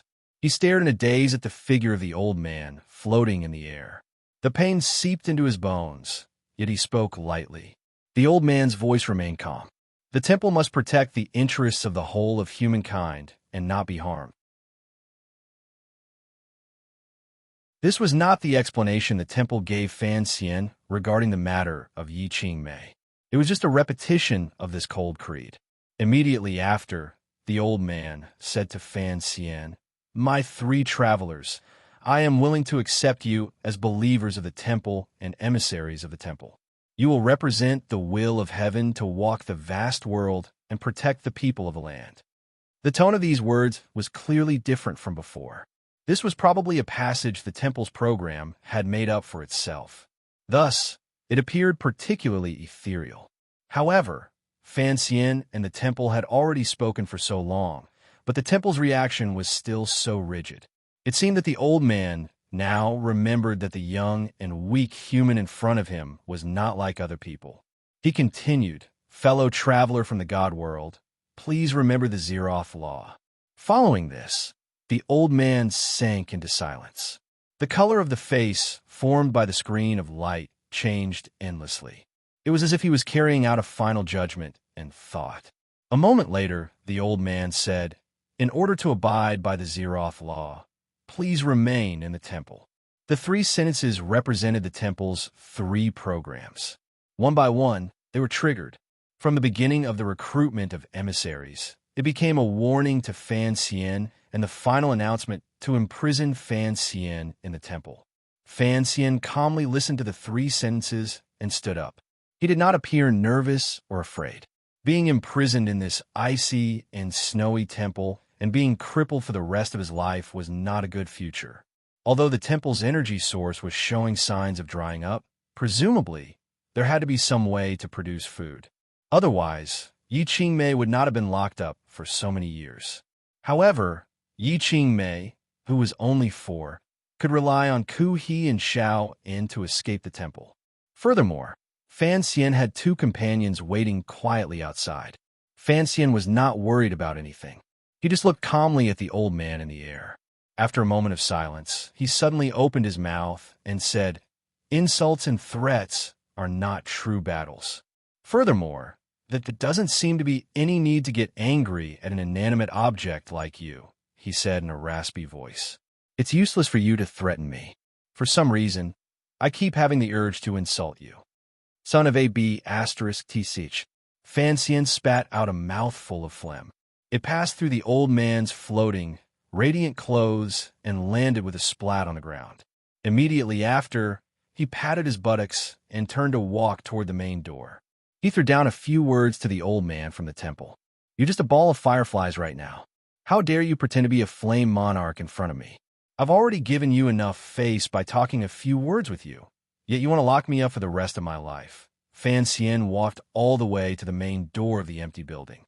Nothing strange happened. The figure of the old man, floating in the air, only watched him leave quietly. Placing his palm firmly on the mechanism to open the door, Fan Xian turned his head. Narrowing his eyes, he said in a cold voice, "I'm not afraid to tell you. I am Yi Qingmei's son. The wooden messengers in your temple have long been killed by my uncle. It's still the same old saying. Do your job as a guide with a good future. Don't always think about pretending to be some god." Pausing for a moment, Fan Xian smiled coldly and said, "If you make me angry, I'll tear down your solar panels and go back to Danzhou to boil hot water for a bath. I'll tear down your mainframe, and have my son kneel for a CPU. What are you trying to scare me for? The main door was pulled open abruptly. A world of ice and snow returned to his eyes. Fan Xian stepped out of the main door of the undamaged building. Narrowing his eyes, he greedily looked at the true scene in this world. He threw all the shocking scenes he had seen earlier to the back of his mind. He took a deep breath and roared loudly. His voice echoed through the entire snowy mountain and valley. He didn't know where the temple's weakness was, and he didn't want to take the risk. Yi Qingmei was such a stunning figure. She had successfully taken away the most valiant Uncle Wu Zhu in the temple, yet she had never thought about destroying the temple. She must have had her own considerations. The thought of revenge for Yi Qingmei, after seeing the changes in the world, had miraculously evolved into some other emotion, although it had not faded. Most importantly, once Uncle Wu Zhu entered the temple, he was unable to leave. This seemingly broken-down place must have a truly terrifying aspect. Fan Xian appeared to be unbridled earlier, because he knew that a dead object like the temple could not have any unnecessary emotions, such as holding a grudge against him venting. He just wanted to vent the bitterness in his heart. After the echoing cries crashed into the snowy mountain countless times, they gradually weakened. Two figures swept past the stone platform in front of the building as quickly as possible and came to Fan Xian's side. They looked at him with nervous and worried gazes. Fan Xian glanced at Haidang and 13th Wang. With great difficulty, he pulled his lips into a smile. He did not plan on telling anyone everything he knew in the building because there was no need. He would let his one remaining enjoy the loneliness, pain, and helplessness alone. "Did you find it?" Fan Xian asked. 13th Wang nodded. Only then did Fan Xian notice that he was carrying a large black chest on his back. His mood immediately became nervous. His pupils constricted slightly. Suddenly, he felt that he seemed to have missed something. In a raspy voice, he said urgently, "Get out of the temple. Clear target 1." The temple's voice suddenly rang out from all directions. The elder's figure had long disappeared. The temple was the temple. It no longer wasted energy to form a human figure. Following these 4 normal words ringing out through the empty temple, 13th Wang suddenly felt the black chest on his back move. With a crash, the black chest immediately disintegrated. A streak of black light flashed. A black metal drill pierced calmly and accurately into Fan Xian's body with an unimaginable speed. Fan Xian's hand gripped the metal drill tightly in his body. Suddenly, he felt a sweetness in his mouth. He did not lower his head to look at the wound on his chest. Instead, he stared in a daze at the familiar face in front of him that would never grow old, as well as the unusually cold black cloth that covered the other person's eyes. Fan Xian knew he had missed something. The emissaries of the temple had indeed all died. The temple itself did not have much defensive power. However, he had forgotten that his dearest Uncle Wu Zhu had always been the most powerful emissary in the temple. Wu Zhu was a legend, but he was a legend of the temple. Fan Xian looked at Wu Zhu's face and opened his mouth in disbelief. "If this gets out, even my mother won't believe it."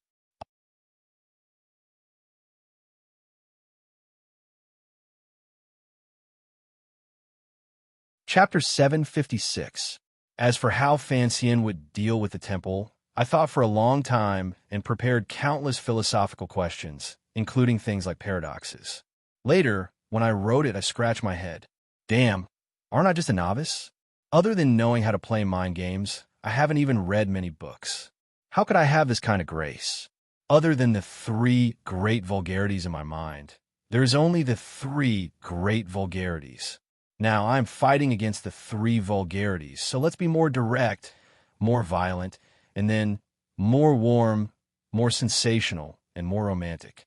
Let me report to everyone, my favorite character in Wang Shua's novels is still the air stewardess.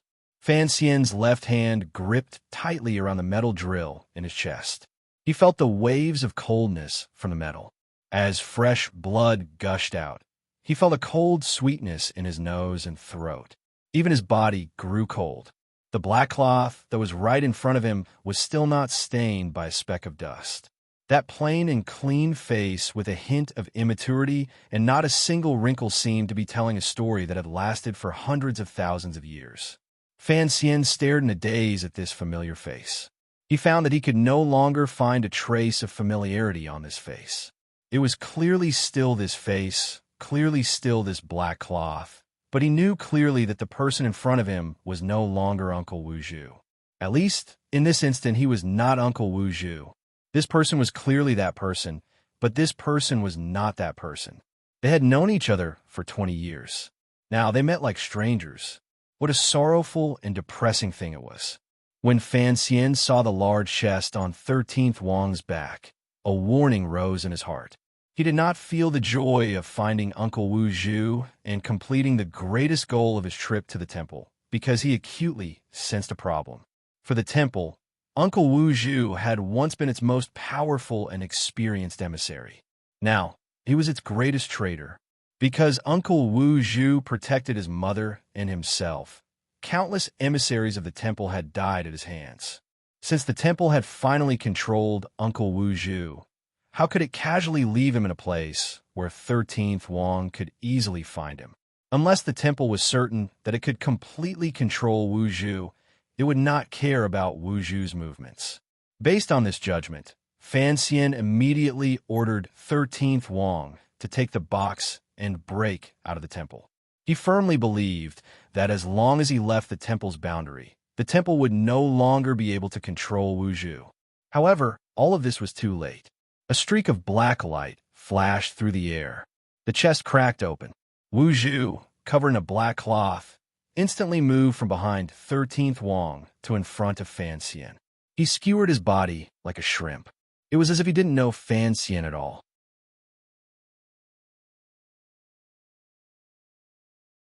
It was as if he had never risked his life for Fan Xian and his mother and never abandoned them.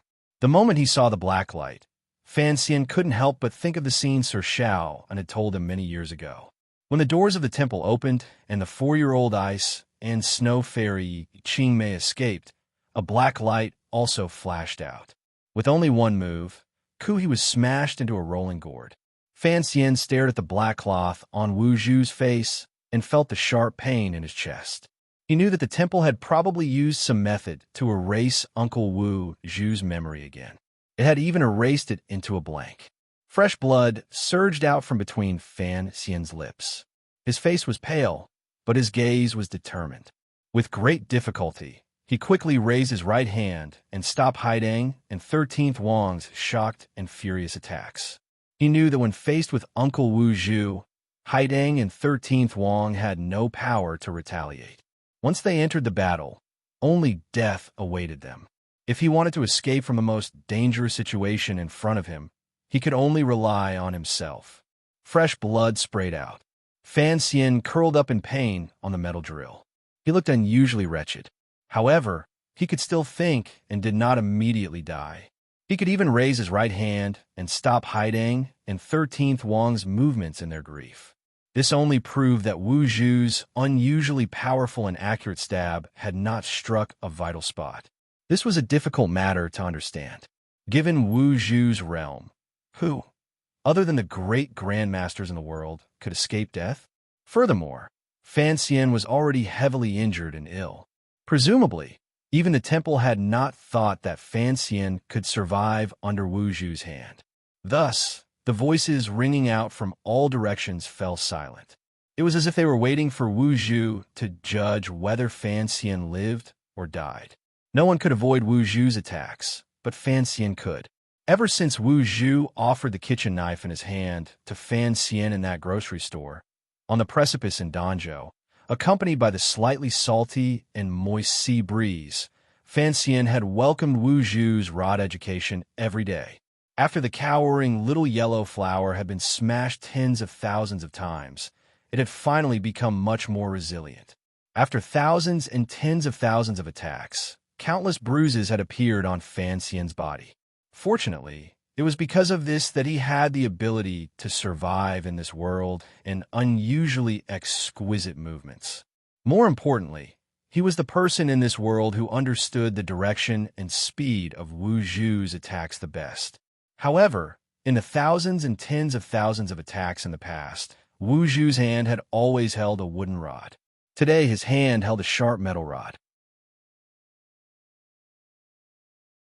Fan Xian could not completely avoid the stab, but in the instant before the black light approached his body, he relied on his practiced, almost instinctive, evasive movements to forcefully turn and move the metal rod's path away from his heart and lungs. It looked like blood was spurting out, but in reality, it only injured the pit of the heart below his ribs. Wu Zhu's head was slightly lowered. The black cloth fluttered in the cold breeze. There was not a trace of emotion on his face. It was impossible to tell whether this exceptional warrior was surprised that the human in front of him was able to avoid his stab. In the eyes of the bystanders, he only maintained his position and impaled Fan Xian on the metal rod. "If this gets out, even my mother won't believe it." These were the words Fan Xian said as he coughed up blood. After these words, Wu Zhu was silent for a moment. Suddenly, he opened his mouth and asked coldly, "What is your mother's surname?" It was this ray of light, like a ray of light, that instantly occupied Fan Xian's mind, allowing him to see a glimmer of a chance of survival. He stared fixedly at the black cloth and said, "My mother's surname is Yi." Wu Zhu did not respond. "You call her Mississippi." Fan Xian looked at the indifferent Uncle Wu Zhu. For some reason, sorrow rose in his heart, even more than the pain of his wound. He spoke in a raspy voice. Wu Zhu still did not respond. "She is Yi Qingmei. I am Fan Xian. You are Wu Zhu." Fan Xian spat out the bloody foam at the side of his lips and looked at Wu Zhu fiercely. However, this affected the wound in his chest. A wave of pain made his vision go dark. Wu Zhu still did not respond. It was as if these names, which he should have known best and were closest to, had long disappeared from his mind. Although he had said these words earlier, his entire body was permeated with a chill. It was like a block of ice between heaven and earth that would never melt. Looking at the block of ice and the black cloth on it, Fan Xian seemed to see a familiar soul gradually turn into spots of light and leave the body in front of him. It flew into the air and gradually disappeared. This reality made Fan Xian feel boundless terror and sorrow. He faintly felt that he would never see that Uncle Wu Zhu again in this life. Such sorrow made him forget that he was still impaled on the metal rod, heavily injured, about to die, and about to bid farewell to this world. For Fan Xian, who had seen thousands of changes, death was not scary. What was scary was that when he died, the person closest to him in front of him would not recognize him. He glanced hopelessly at Wu Zhu and spat out a mouthful of fresh blood. Dispiritedly and powerlessly, he knelt on the snowy ground. Wu Zhu slowly pulled back the metal rod. He didn't even glance at Fan Xian kneeling in front of him. With a bend of his elbow, the thin cloth sliced through the air and directly smashed back 13th Wang, who finally couldn't resist launching a sneak attack from behind. Then, the blind man with the black cloth steadily walked past the stone platform covered in light snow without any fluctuation of emotion. It was as if he had calculated the distance of each step. He walked to the only undamaged building in the temple and sat down. It was like a soulless shell had once again sat in front of the ancient Ice Mountain treasure and began to guard and wait. No one knew how many tens of thousands of years this wait would take. Fan Xian's body finally fell into the snowy ground. Fresh blood seeped out of his body. Haitang half knelt by his side and futilely helped him staunch the bleeding. She forcefully suppressed the sorrow and shock in her heart, but she could not suppress the hot tears in her eyes. Wu Zhu did not attack Haitang and 13th Wang, probably because in the temple's view, these two companions of Fan Xian could not affect the overall interests of humankind. Furthermore, it needed these two people to announce the existence of the temple to the world. This was a simple logical judgment and did not involve anything else. However, Haitang and 13th Wang did not understand. The two warriors of the human world looked at the blind man sitting cross-legged in front of the building and felt a chill all over their bodies. Haitang, in particular, could not understand why the blind master would attack Fan Xian. She also did not understand why the blind master would sit in front of that door.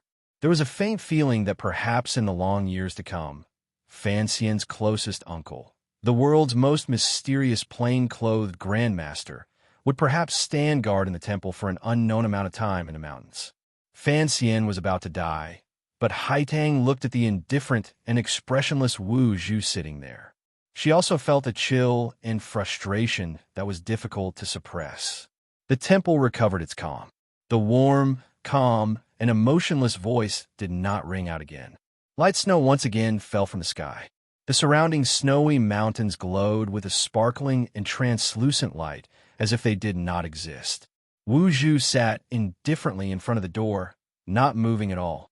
There was an indescribable loneliness and solitude. The snow fell endlessly. The cold wind blew.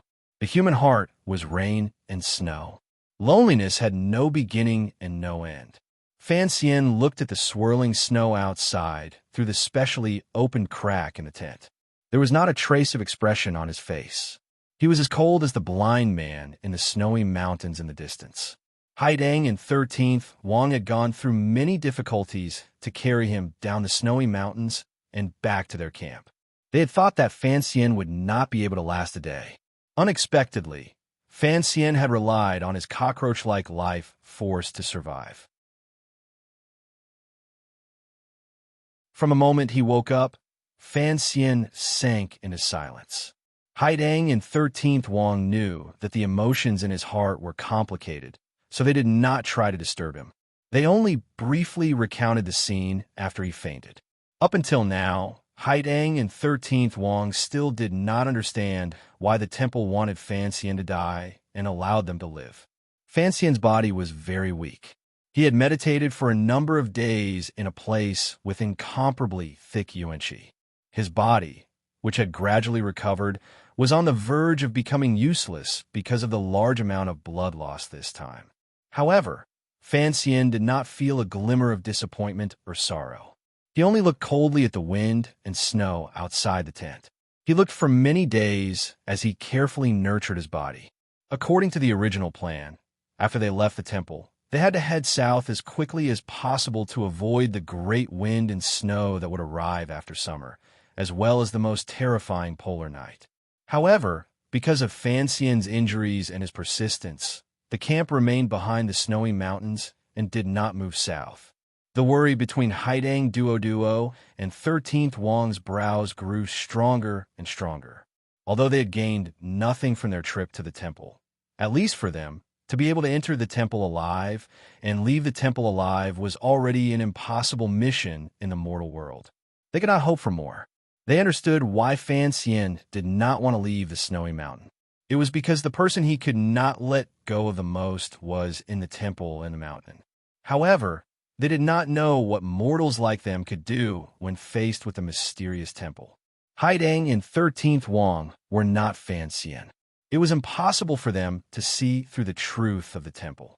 They only knew that even a powerful warrior like Wu Zhu still did not dare to disobey the temple's orders and strike ruthlessly against Fan Xian, who was closest to him. Under such circumstances, what could the three of them do by guarding outside the snowy mountains? Fan Xian did not think so. If he had to watch Uncle Wu Zhu guard alone in the Snow Mountain God Temple for millions of years, he would not do it even if he was beaten to death.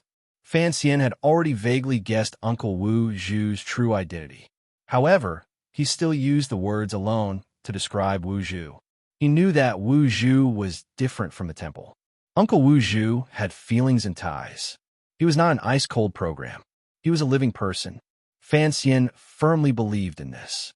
In the dark secret room of the Danzhou miscellaneous goods shop, he had seen a smile more brilliant than a flower.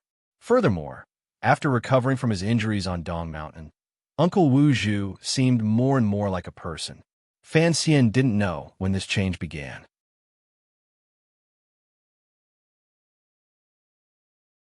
Perhaps it was tens of thousands of years ago, when a black-masked emissary wandered through the various native human tribes with the identity of an emissary and saw too many human joys and sorrows. Perhaps it was because Uncle Wu Zhu was the most powerful existence in the temple and, after hundreds of thousands of years of evolution, had walked a completely different path from the temple itself? Or was it because a few decades ago, an elf-like life had suddenly appeared in the world and in the temple for reasons no one knew of? While interacting with that little girl, something had been stirred up in Uncle Wu Zhu. Fan Xian didn't want to investigate this. He didn't need to. He only knew that when he was reborn into this world, he was leaning on Uncle Wu Zhu's back. The first person he saw was Uncle Wu Zhu. Uncle Wu Zhu's back was warm. Although he had never seen his eyes, presumably they still had feelings. Fan Xian didn't know how the temple had regained control of Uncle Wu Zhu. Perhaps it was similar to brainwashing, reactivating, or reformatting. In any case, the intelligent and emotional life light in Wu Zhu's body could not be seen at this moment. This reality made Fan Xian feel particularly sorrowful and angry. He could not watch as this happened while he did nothing. For him, the powerful existence guarding the temple was nothing more than Uncle Wu Zhu's physical body. If Uncle Wu Zhu's soul was not found, it was the same as saying that Uncle Wu Zhu was dead. More than 20 years ago, the temple and the emperor had worked together to clear things out. Wu Zhu had killed a number of emissaries from the temple. However, he had also been heavily injured. Using Chun Pingping and Wu Zhu's own words, he had forgotten many things. This kind of amnesia was certainly caused by the temple's methods. Fortunately, Wu Zhu had forgotten some of the things from recent years, but remembered recent things clearly. He remembered Yi Qingmei and Fan Xian. However, Wu Zhu in the snowy mountain did not remember anything. Fan Xian's eyelids drooped slightly, but a bright light flashed through his pupils. His body was still weak, but he was unusually confident. He would not leave the snowy mountain. He had to return to the temple and bring Uncle Wu Zhu back. He had not died. Wu Zhu's stab had not killed him. Fan Xian accurately judged that the temple should not be able to completely control a completely different life like Uncle Wu Zhu. At least, those names, the names carved into Uncle Wu Zhu's life, had successfully interfered with Uncle Wu Zhu's actions and prevented him from killing Fan Xian. Given Wu Zhu's abilities, determining whether Fan Xian was dead or alive was a simple matter. However, he had let Fan Xian live. This was Fan Xian's confidence. He believed that Uncle Wu Zhu would certainly wake up one day. Many years ago, with Ku He and Shaolin's help, Yi Qingmei escaped the temple and walked south through the wind and snow. One day, the 4-year-old girl sighed and gazed dumbly toward the north from the mouth of the tent. She said, "He is too pitiful." Many years later, the heavily injured Fan Xian left the temple with the help of Haidang and 13th Wan. He did not leave. He also did not sigh because he would not abandon that pitiful blind man and return to the bustling world himself. Yi Qingmei later bravely returned to the temple, took Wu Zhu, stole the chest, and left again. Fan Xian also had to return. The decades that had passed seemed to have sunk into some kind of cycle. However, this cycle did not make one feel any dryness. There was only a faint sense of warmth. You're tuning into the Warrior Lore YouTube channel. Don't forget to subscribe and join us on this journey to catch the most captivating stories.